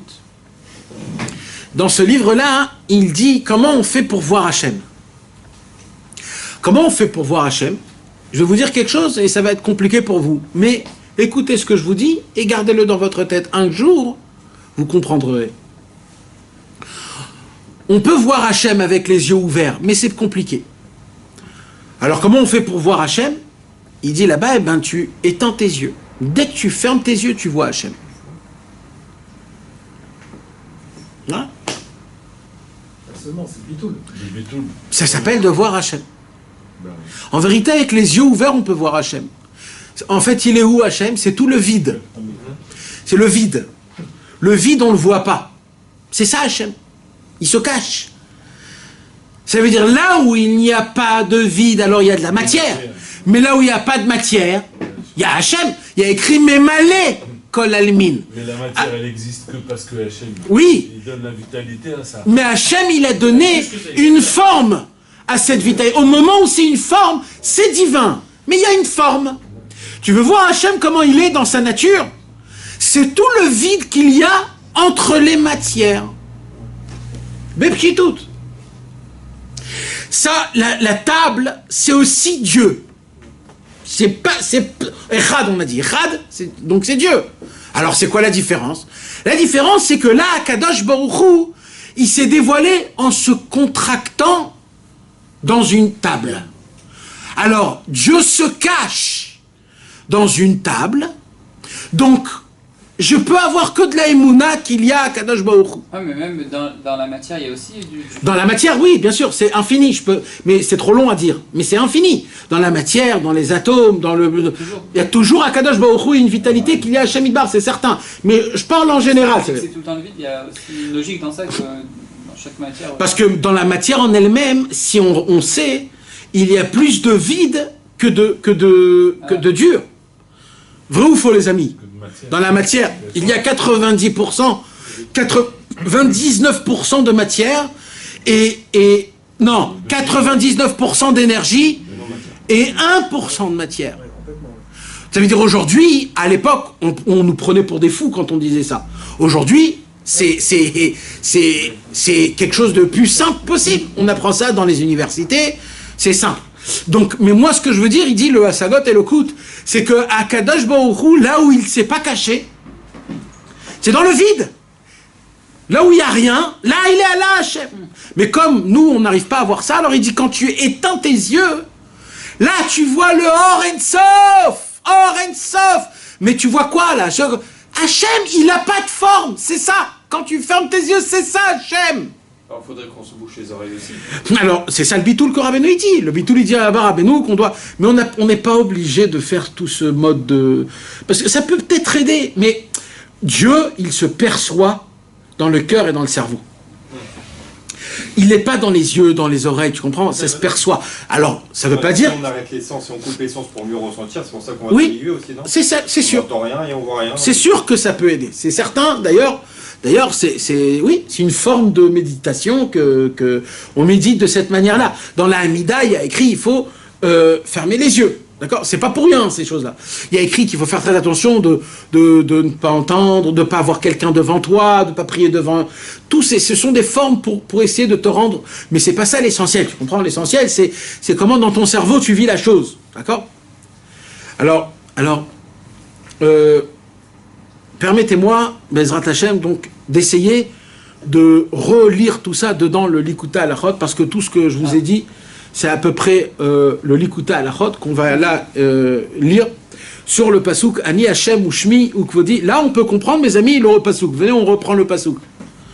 Ani Hashem, c'est moi, mon nom, ou Shmi. Ça veut dire Ani Hashem, Ani Havaya ou Shmi.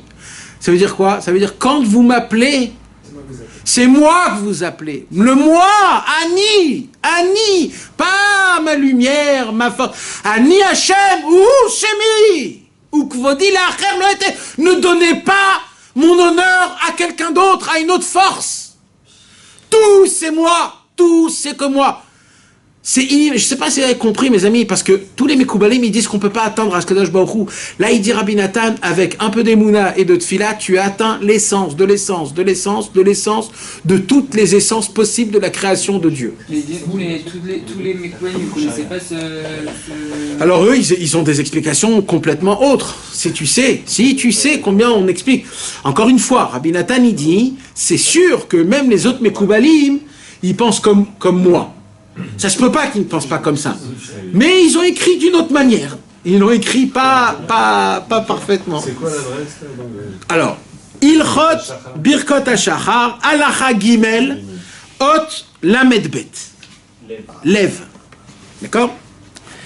Alors là, mes amis, c'est une halacha qui parle pas du tout de notre Torah, du tout. Et qui est en plein milieu d'un concept très... Mais, mes amis, si, ça me ferait très plaisir que vous l'étudiez, les 5 séifim, Be'iyun, parce que ça, il faut du iyun. C'est-à-dire, les hâtes. On l'a en français en plus maintenant. Ouais? Ah bah, alors encore mieux. Ah, top niveau Chazak. En plus, il existe en français. Aleph Adré. Non, alors non. Halacha Gimel, Seif Lamed Bet. Seif Lamed Bet, Lamed Gimel, Lamed Dalet, Lamed Dalet,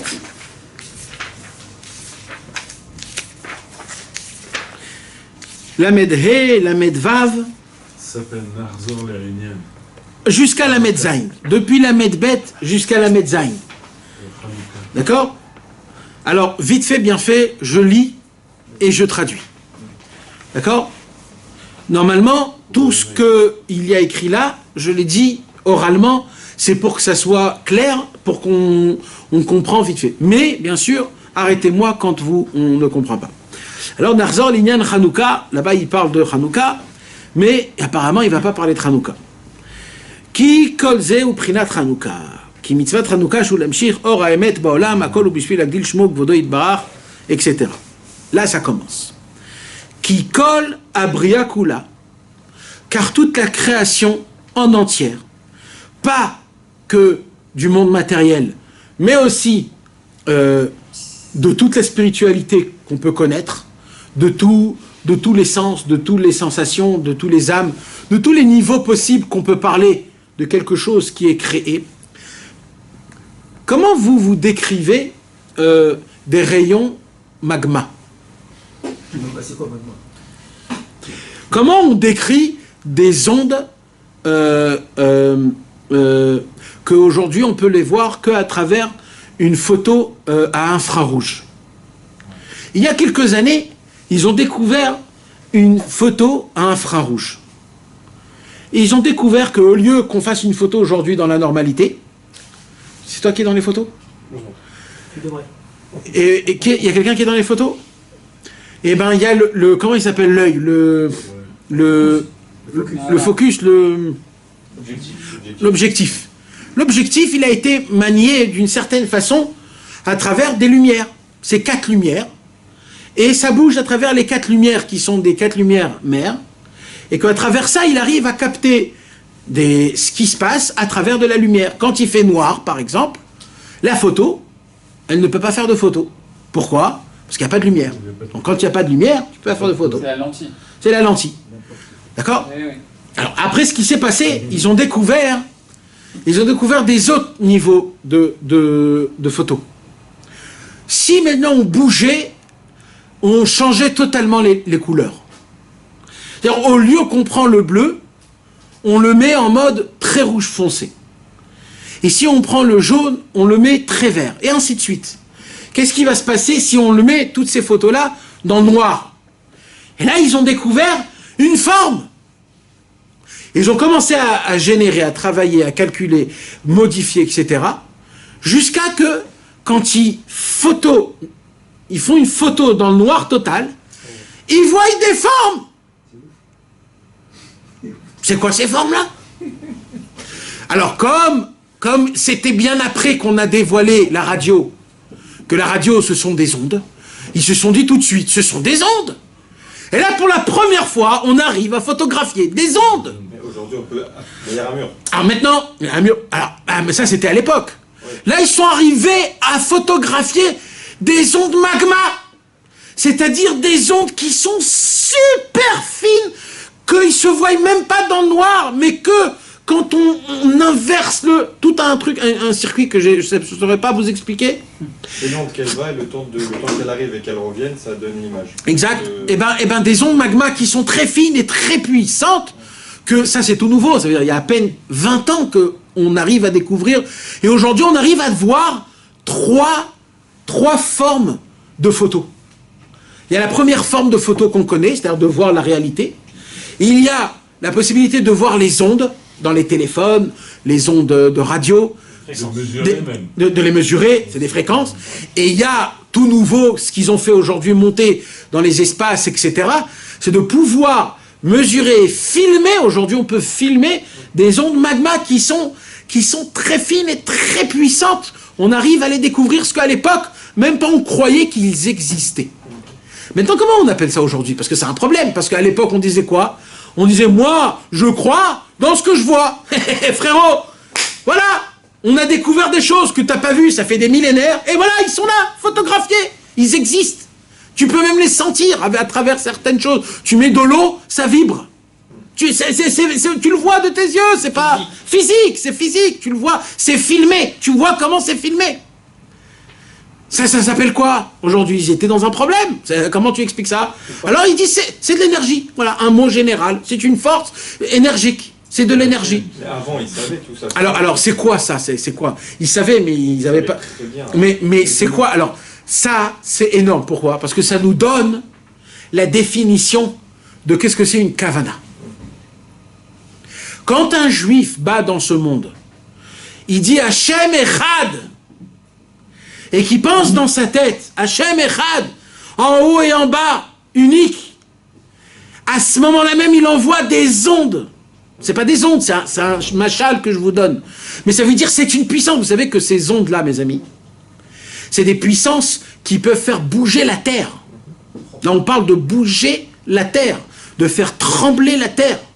Il y en a eu, il n'y a pas longtemps, il y a 3 jours, il y a eu une explosion dans le soleil qui a fait dégager une masse d'énergie d'onde qui a fait bouger la Terre et qui a fait des aurores boréales dans tout le globe. Toute la nuit, en France, en Amérique, ils ont vu des aurores boréales. Et ça, c'est quoi? Ce sont des particules qui ont été diluées pendant 2 jours de voyage depuis le Soleil. Et quand même, ça a fait ces lumières-là. Maintenant, ces lumières-là, ils n'existent pas dans le noir terrestre. Ils n'existent que quand il vient sur Terre. C'est que les Kavanot, Hachem, Elohim, etc. C'est pareil. Ça veut dire que tu envoies des forces qui font des effets dans le ciel énormes. Et c'est ça le Yichud Hachem. Il dit à Hachem, vous savez pas, mais quand vous avez la Emouna et la foi totale dans ton cerveau, d'unir tout à Hachem, en haut et en bas, c'est-à-dire ce qui me dépasse et ce qui est dans ma vie personnelle, et je le déclare que Hachem Echad. Ça veut dire quoi Hachem Echad? Alors pardon, mais je vais le dire une fois pour toutes. Il y a eu 6 millions de juifs qui ont été torturés, brûlés, égorgés, mis en savon. Nous, en tant qu'êtres humains, on ne peut pas comprendre ça. Mais je vais vous dire une chose, c'était pour le bien. C'est pour le bien et c'est du bien.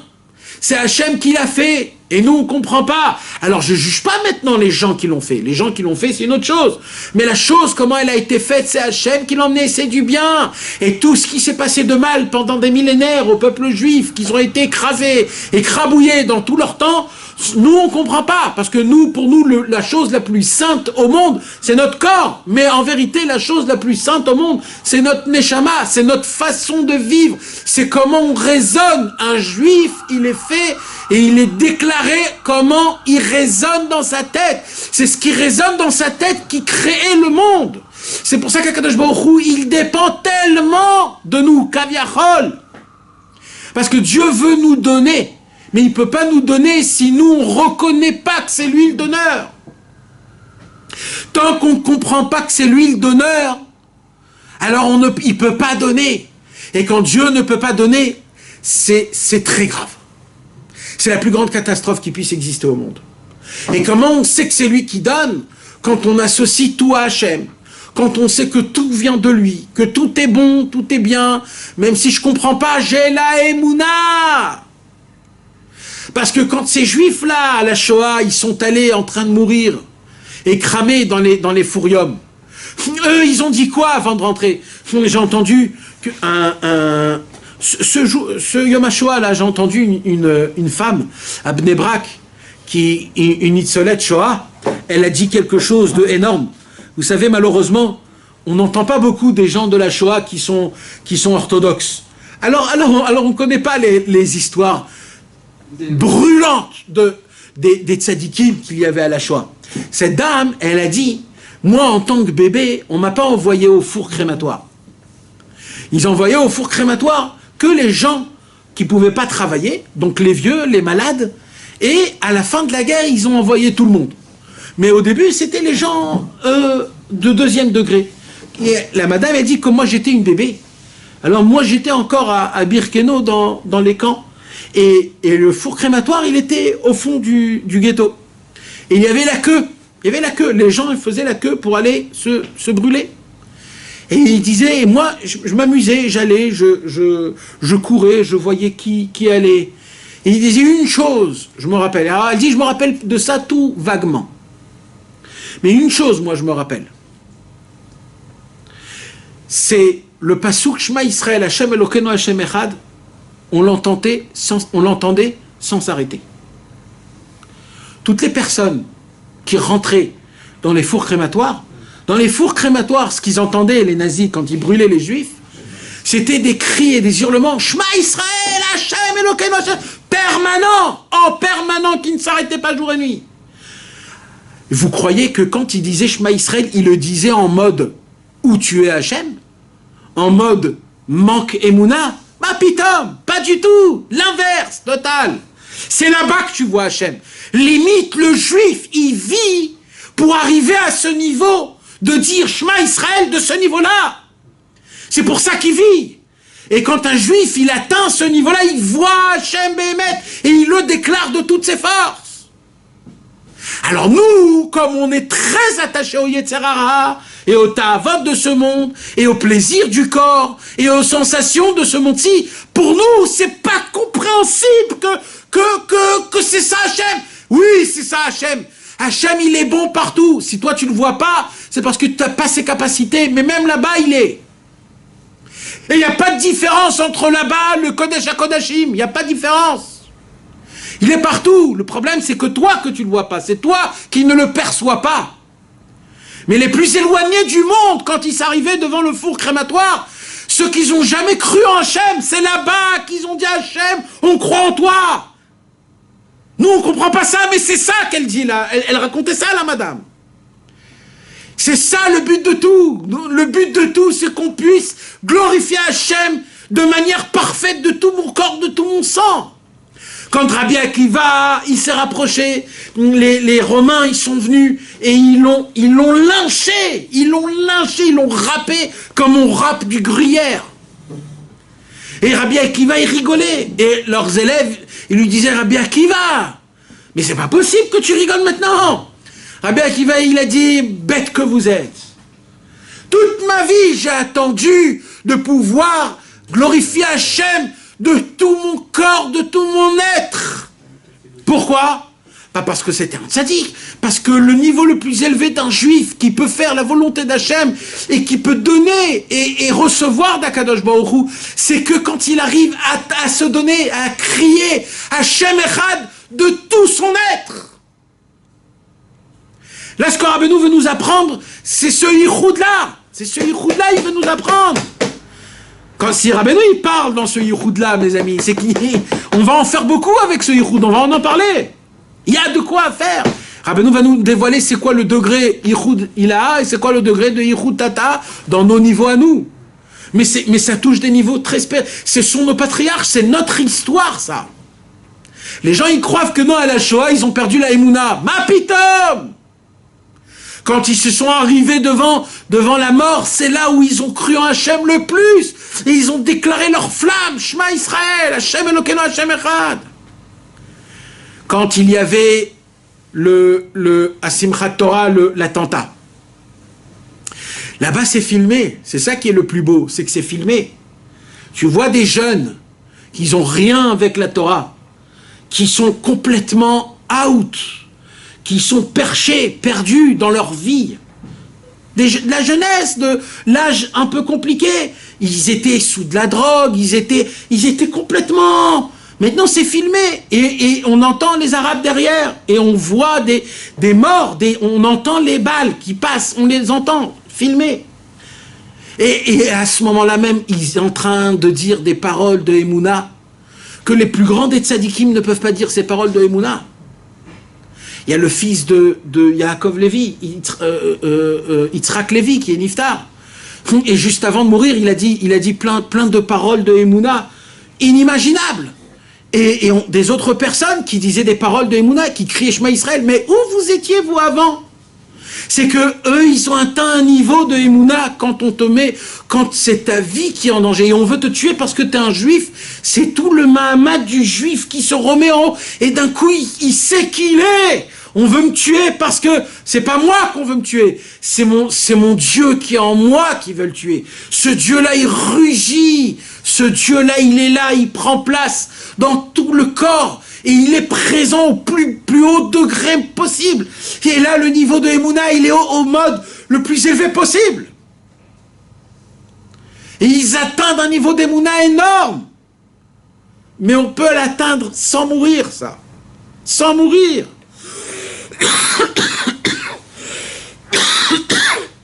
Au plus bas niveau, on doit le sentir tous les matins et tous les soirs.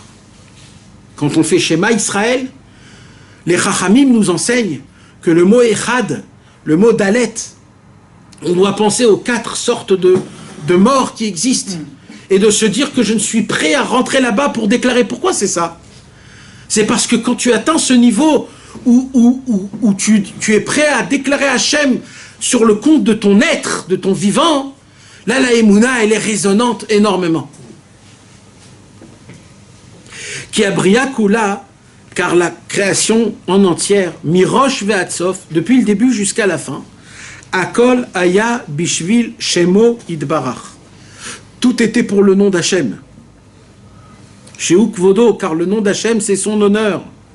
comme c'est écrit Ane Hashem Ushmi Ukvodi Urtiv Ubaruch Shem Kevod V'chen Arbe ou Bishvil Ze Barak Kol Haolam Bishvil Egalot Shmo Ukvodo. Pourquoi Dieu il a créé le monde pour dévoiler son nom et son honneur.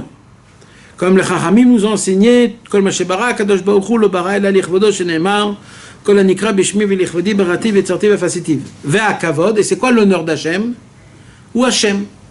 C'est quoi le nom d'Hachem? C'est quoi l'honneur de Dieu? C'est quoi son... C'est quoi? C'est son nom. Dans le nom d'Hachem, il y a son kavod. Son nom d'Hachem, c'est le kavod. Ça veut dire que si Hachem, il n'est pas honoré dans ce monde, alors son nom n'est pas reçu. Le nom d'Hachem et son kavod, il est pareil. Vekam voir gamba pasuk zebatzmo.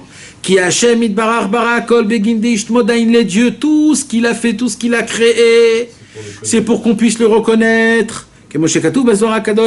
C'est-à-dire la date ou la kiret shmoidbar, c'est-à-dire pour se dire quoi de le connaître lui. Lui, on ne peut pas le connaître. C'est de connaître son nom, car son nom, c'est lui. Jamais tu peux connaître Hachem, mais tu peux connaître son nom. Quand tu connais son nom, tu le connais lui. Ki boid barar beatzmo kaviachol, car l'essence de Dieu lui-même, let marchavat efisa beklal, Dieu lui-même, son essence, le Baal Haratzon, le Ensof, il n'y a pas de mots, il n'y a pas de mots, il n'y a pas de mots. Ve'yefshar ladat mimenu itbarach, on peut rien connaître de lui, c'est écrit nulle part sur lui. Ki malide shemo, comment on peut atteindre Dieu, comment son essence on peut l'atteindre à travers un nom. Son nom, ça veut dire Akadosh Baruch Hu, il a dit comment je vais me faire connaître chez les êtres humains? Je vais me créer un nom. Comme ça il a dit Hachem. Parce que s'il n'y a pas de nom, on ne peut pas me connaître. Donc je dois me créer un nom. Ce nom, c'est pas mon nom à moi. C'est comment vous allez m'appeler. Chez Tzimtzem Atzmo, et il a fait quoi Hachem? Il s'est contracté, avec plein de contractements.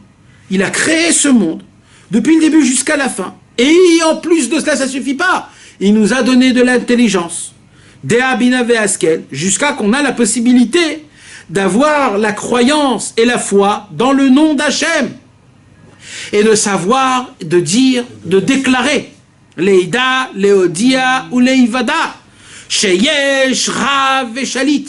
Il y a un grand et un meneur qui est l'essentiel, la racine de tous les mondes, qui est unique et ancien, qui dirige et qui domine, qui crée et qui a formé. Et tout ça, c'est qui? C'est que son nom. C'est son nom. Mais quand tu as dit son nom, tu atteins l'essence. Tu ne peux pas atteindre l'essence sans son nom. C'est ça qu'il dit Rabbi Nathan. Quand tu le dis ou quand tu as la kavana? C'est ça. C'est-à-dire quand tu l'appelles. C'est ça que ça veut dire. Mais si tu n'as pas la kavana, donc le fait de dire, ça fait quelque chose, non? Alors on parle de dire. Hein? Ben quoi, on voudrait le dire tout le temps. Là. On peut pas. Tu peux pas. Non mais tu vas faire ta Hitbodéout, t'as envie de le dire. Tu l'appelles Hachem.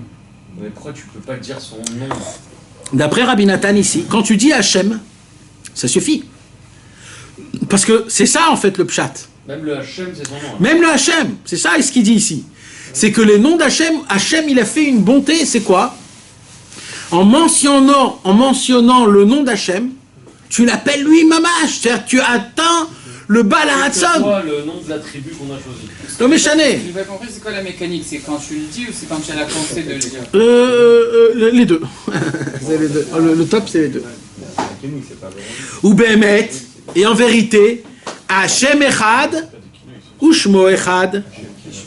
Ça veut dire quoi Hachem Echad ou Shmo Echad? Il dit Rabbi Nathan, Kishmo ou Achduto. Son nom, il est collé à lui-même. Comment chez Katouva, ni Hachem ou Shemi. Quand vous m'appelez moi. Kigam Be'adam Atarton. Là, il donne un exemple. Quand par exemple un homme en bas, ou Bechol Davar Shebaolam, Sham Kol Davar, et no Davar Nifrad Ma'davar. Rak Hashem ou Kashur im Kol Adavar, Be'arduto Gamour, Kol Yemei Ayoto. Mikol Sheken Lemala. Quand par exemple, tu appelles une voiture, toujours la voiture, elle va rester une voiture. Jamais la voiture, elle va devenir une moto. Donc, quand tu appelles le nom d'Hachem, ça reste toujours le nom d'Hachem. Juste la différence, elle est à travers... Comment tu as dit à travers nous? C'est nous les définis, c'est à travers notre définition, c'est pas sa définition. Kemo les machal begashmut, comme un exemple matériellement, que chez nous, Korin eze davar ou eze adam bishmo, quand on appelle quelqu'un à travers son nom.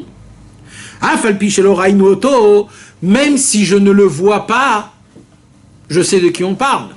Je suis pas obligé de le voir pour savoir de qui on parle. Par exemple, le roi du Maroc. Moi, j'ai jamais vu le roi du Maroc. Mais si tu me parles du roi du Maroc, je sais de qui on parle. Alors, c'est pareil, dit Rabbeinu. C'est pareil, quand tu dis le nom d'Hachem, tu l'as jamais vu, mais tu sais de qui on parle, tu sais qu'est-ce qu'il a fait. Si on parle d'un roi ou alors d'un qu'on ne le voit pas, juste on entend son nom. C'est Hachem chez la Melech, le nom du roi, ou Amelech Batzmo, le nom du roi, c'est son nom à lui. C'est lui-même. Mais combien même, quand on dit le nom, on ne le voit pas. Juste quand on parle de lui,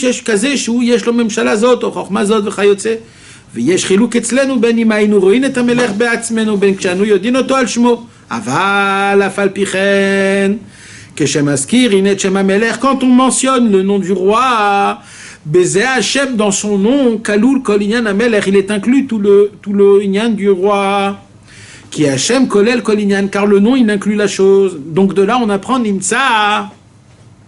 Chez Mitzad Davar Sheesh Lo Zé Hachem, que quand on prend un nom, alors le nom il est la définition de la chose. Ema Betachlit Ardout, et il est collé totalement. Qui est Hachem Davar Nifrad Madavar, car le nom il n'est pas différencié de l'essence de la chose.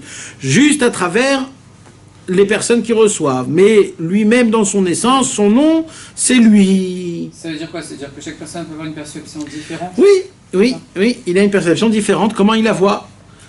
Comment Hachem? Comment il voit Hachem? Mais Hachem, il est Hachem, il est ce qu'il est lui. Mais lui, il change pas Hachem. Mais il change pas Hachem. Mais ce qui est beau, c'est qu'on l'appelle tous du même nom. Et que chacun il a sa propre forme. Mais... C'est ça qui fait que nous aussi, on change tout le temps. Parce qu'on a une écoutaille. Nachon, c'est en fonction de la perception. Nachon. Qui Hachem ou Hatsura chez la Davar, car le nom, c'est la forme de la chose. Non, mais c'est que nous, qu'on a une différence entre ce qu'on l'appelle et ce qu'il est vraiment, et chacun il a une différence différente en fonction de ce qu'il perçoit. De ce qu'il perçoit. Mais dans toutes les manières, il y a une chose qui se passe quand tu appelles Hachem. C'est que il y a un lien avec toi et Hachem lui-même. Pas ses forces, pas ce qu'il a créé. Et ça, c'est le plus fort qui puisse exister. Parce que jusqu'à maintenant, on te dit, écoute, ça, il faut prendre un autre niveau, ça c'est un niveau bas, ça c'est, il faut appeler Hachem du nom d'Hachem comme ça, ou alors, là, Rabbi Nathan, il te dit, tout simplement, quand tu appelles Dieu, Dieu il vient, c'est lui, c'est son essence. On ne parle pas d'autre chose. Quand tu dis Baruch Ata Hachem, quand tu dis Ata, t'imagines, quand tu dis Ata Hachem, c'est inimaginable ce que ça veut dire. Eh bien, on parle de l'essence. Aleph Atav. De Aleph. Et Malchut, c'est Ma'arachou, on se parlait de ועל כן יכולים להשתנות משם לפי כפי עניינם למשל חתיכת כסף כשעושים ממנו קערה. Quand tu prends de l'argent et que tu fais de l'argent un plateau, comment le plateau il s'appelle? קערת כסף, plateau d'argent. ואז בזמנו שם הקערה עם הקערה בעצמה הם באחדות. Donc le nom קערת כסף il est attaché à la קערת כסף. Le קערת כסף c'est un קערת כסף. Le nom et la forme, la matière et l'objet, il est un. Mais maintenant, si tu prends le plateau d'argent et tu le brûles et tu rends ça des cuillères et des fourchettes,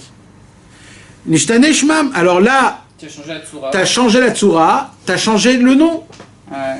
Alors il dit Rabbi Nathan, ça c'est Vechen bechol advarim shebaolam, ça c'est ce qui se passe dans le monde. De même, tzomea chay umedaber sheshma muachdutam aval en achdut ba'etzem. C'est-à-dire que le nom, il ressemble à la forme, mais pas à l'essence, à la forme, mais pas au fond. Comment t'as dit? Fond, pas le fond. À la forme, mais pas au fond. Le Etzem. C'est pour ça que les choses de ce monde-ci, ils ont plein de noms. Aval. Parce qu'on peut les transformer. On peut les transformer. Même si on l'a transformé en cuillère, c'est une cuillère en argent aussi. Oui, ça reste de l'argent, mais au lieu que c'était une kehara, c'est devenu une cuillère. Mais ça reste toujours de l'argent. Oui, mais c'était une kehara avant. Avant, c'était un plateau. Tu ne vas pas l'appeler kehara, ouais, kehara, kapit. Non, mais apparemment, il faudrait trouver un nom qui inclut tout ce que ça peut être. Mais non, tu vois que non. Mais ça, c'est dans ce monde. Dans ce monde, il y a plein de noms, plein de changements. Aval le avdil, be'elef alfei alafim veriber revavot avdalot lemala etzlo yitbarach. Ktiv Hashem shimcha leolam. Ton nom restera à l'éternité. Tu ne changeras pas. Kishmo, car son nom, ou arduto ba'etzem. Car le nom d'Hachem, c'est la racine et l'essence de son essence à lui. Leolam vaed à l'éternité, Yitbarach Shmo Leolam. Raketzlen ou Bezeagouf, juste nous, avec dans ce corps-là, qui est un corps qui est complètement matériel et rustre. Yesh chiluk bedatenu, alors nous on voit des différences. She'enanu yicholim mitfos bedatenu, que nous on ne peut pas attraper Akadosh Baruch Hu, rak shmo, que son nom. Levad, sheyodim ou ma'aminim, juste qu'on sait, qu'on croit. Sheyesh, Adon, Manig ou Moshel, qu'il y a un dirigeant, un dominant et un menant. Avalatzmut et l'okuto yitbarach, mais l'essence lui-même d'Akadosh Baruch Hu, aucune pensée peut attraper dessus. Aval behemet akol echad, ki Hashem echad, ou shmo echad. Et là-bas ça continue. Mamash Lamed Gimel, Lamed Dalet, Mamash Rabbi Nathan, il écrit de manière parfaite, bien. Ça serait très bien si vous pourriez l'étudier, Bezrat Hashem, en Chavruta. Tout ce inyan-là, où Rabbi Nathan, il nous parle donc du Ichud Hashem Elion et du Ichud Atartot. Maintenant qu'on a un tout petit peu survolé de qu'est-ce que c'est le schéma Israël, Hashem Eloken ou Hashem Echad, chaque juif a le devoir de faire ce Ichud-là le matin et le soir. Et c'est le minimum de ce qu'on demande. Et tout homme, il doit avoir dans sa tête ce Ichud Hashem, Elion Vetarton. C'est ça notre devoir. Comme ça, on devient des tzadikim. En regroupant tout, en regardant tout, de manière que tout, c'est Akadosh Baruch Hu qui le fait, qui le donne, dans tous les niveaux, et c'est lui le moteur vital qu'il y a à travers chaque source. Pas de ce qu'il y a comme matière, mais même dans les idées, même dans les peurs, même dans les joies, même dans les situations, même dans les guerres, même dans les bagarres, et même dans les querelles entre hommes et femmes, etc., etc. Toutes ces choses-là, c'est du bien d'Hachem Yitbarach. Maintenant, comment chez toi ça s'exprime le bien et le mal? C'est très simple. Tout ce que tu ressens bien, c'est ce que tu vois Hachem là-bas. Tout ce que tu vois mal, c'est que tu n'arrives pas à voir Hachem là-bas. C'est ça en fait, le bien et le mal. C'est quoi le bien et le mal? C'est quoi le bien et le mal, mes amis? C'est la perception d'Hachem que tu as. Ce que tu arrives à trouver Hachem là-bas, ça s'appelle du tov. Ce que tu n'arrives pas à trouver Hachem là-bas, c'est ça qui s'appelle du mal. Jusqu'à que tu trouves le bien. Jusqu'à que tu trouves, et ça devient du bien. Tu changes de sourd. Oui. Mais la définition, le bien et le mal, il n'existe pas, les amis. Ouais. Le bien et le mal, est-ce que tu perçois Hachem là-bas ou pas?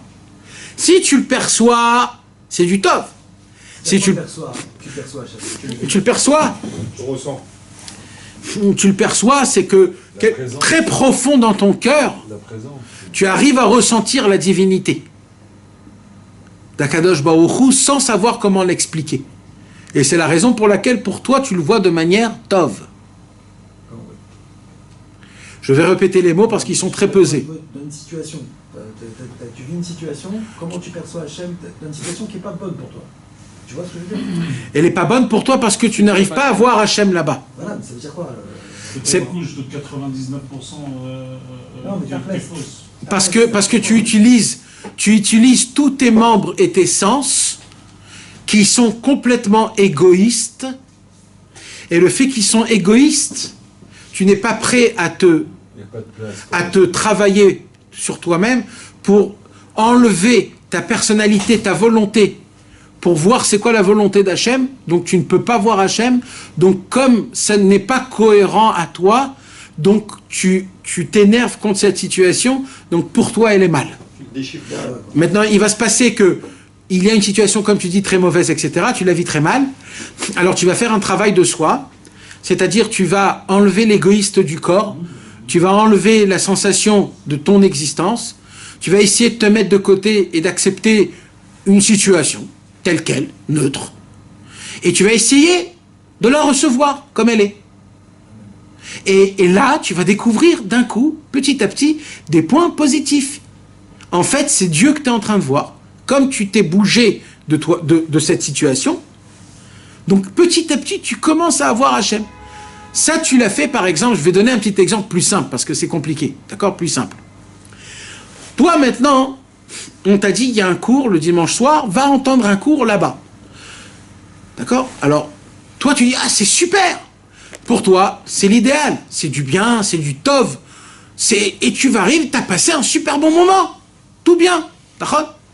Il y a à côté de toi, un jeune de 14 ans, tu vas lui dire, écoute, il y a un cours de 2 heures. Arlozorov 7, va là-bas. Pour lui, c'est une lourdeur. Quoi, je vais m'asseoir dans un cours de Torah pendant 2 heures, je vais rien comprendre. Pour lui, c'est un calvaire. Comment lui le voit mal et toi, tu le vois bien? Comme toi, tu t'es mis de côté. Tu as dit, je veux pas voir de films de foot, je veux pas voir de films, je veux un peu de spiritualité. Tu as joué en bon sens. Le bon sens, c'est-à-dire, j'ai poussé ma égoïste, mon sort égoïste. Je me suis poussé. Quand tu t'es poussé, tu as laissé place à Hachem et tu as vu qu'il y a du tov.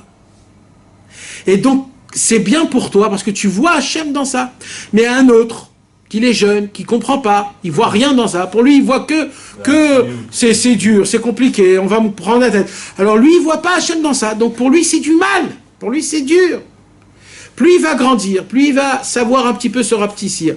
Il va pousser ses idées, il va essayer de mettre place à Hachem et d'essayer de tenter. On te dit, vas-y, Vayar Elohim et Taor Kitov. Pourquoi il écrit Vayar? Il a écrit Vayar parce que si tu t'efforces pas de voir Dieu, tu ne le vois pas. Il faut chercher à le voir. Donc tu vas essayer de le chercher à le voir et là tu vas le découvrir et ça va devenir du Tov. C'est que le jeune de 14 ans, même si tu le tires de force, il va venir, alors après il va kiffer. Pendant qu'il va être là, il va dire ah ouais. S'il arrive, s'il s'est annulé, s'il s'est annulé, il s'est annulé à toi, il s'est dit bon allez, je compte sur toi. Avec nos enfants, on leur dit viens on va là-bas, non je veux pas aller là-bas, je veux pas là-bas, une fois qu'on va là-bas, ils s'éclatent, après ils disent c'est super. Oui, il a 7 ans frère. Non mais c'est pareil, c'est dans le principe il est le même. Oui, dans le principe oui. Mais vous avez compris plus ou moins mes amis. Alors quand on fait le Shema Israël, où on est? On s'enlève total, on enlève le monde totalement et on laisse la place à Hachem Yitbarach dans ce monde-ci. Et c'est pas de la rigolade, hein. C'est du Emet le Hamito. C'est Hachem Yitbarach Mamash qui vient par toi. Et ça, c'est tout notre but dans cette vie. Donc qu'est-ce qui se passe exactement quand je dis Shema Israël? Il se passe quoi concrètement? Je dis Shema Israël. Tu annules. C'est moi qui prends. C'est pas toi. Tu annules. Non. Tu annules le monde matériel. Tu le glorifies vers Hachem, c'est-à-dire qu'Hachem devient roi sur ça, sur cette emprise, sur cette en place que tu fais. Toi, tu deviens son serviteur. Et Dieu, t'as une part de sa gloire, de sa gloire. Et au moment où tu as une part à cette gloire, tu deviens en iroud avec Hachem, c'est-à-dire en union avec Hachem. Et c'est le niveau le plus élevé qu'on attend. Que sauf, on revient avec Hachem Yitbarach. Nathan, c'est quoi quand la première vie du Shema Israël, c'est genre la première étape, la Achana, Shem Eloheinu Hashem Echad. C'est quoi ce lien? Shema Israël, c'est j'éveille mon esprit. Le mien? Ouais. Des autres? Non, le tien. Shema Israël. Tu te parles.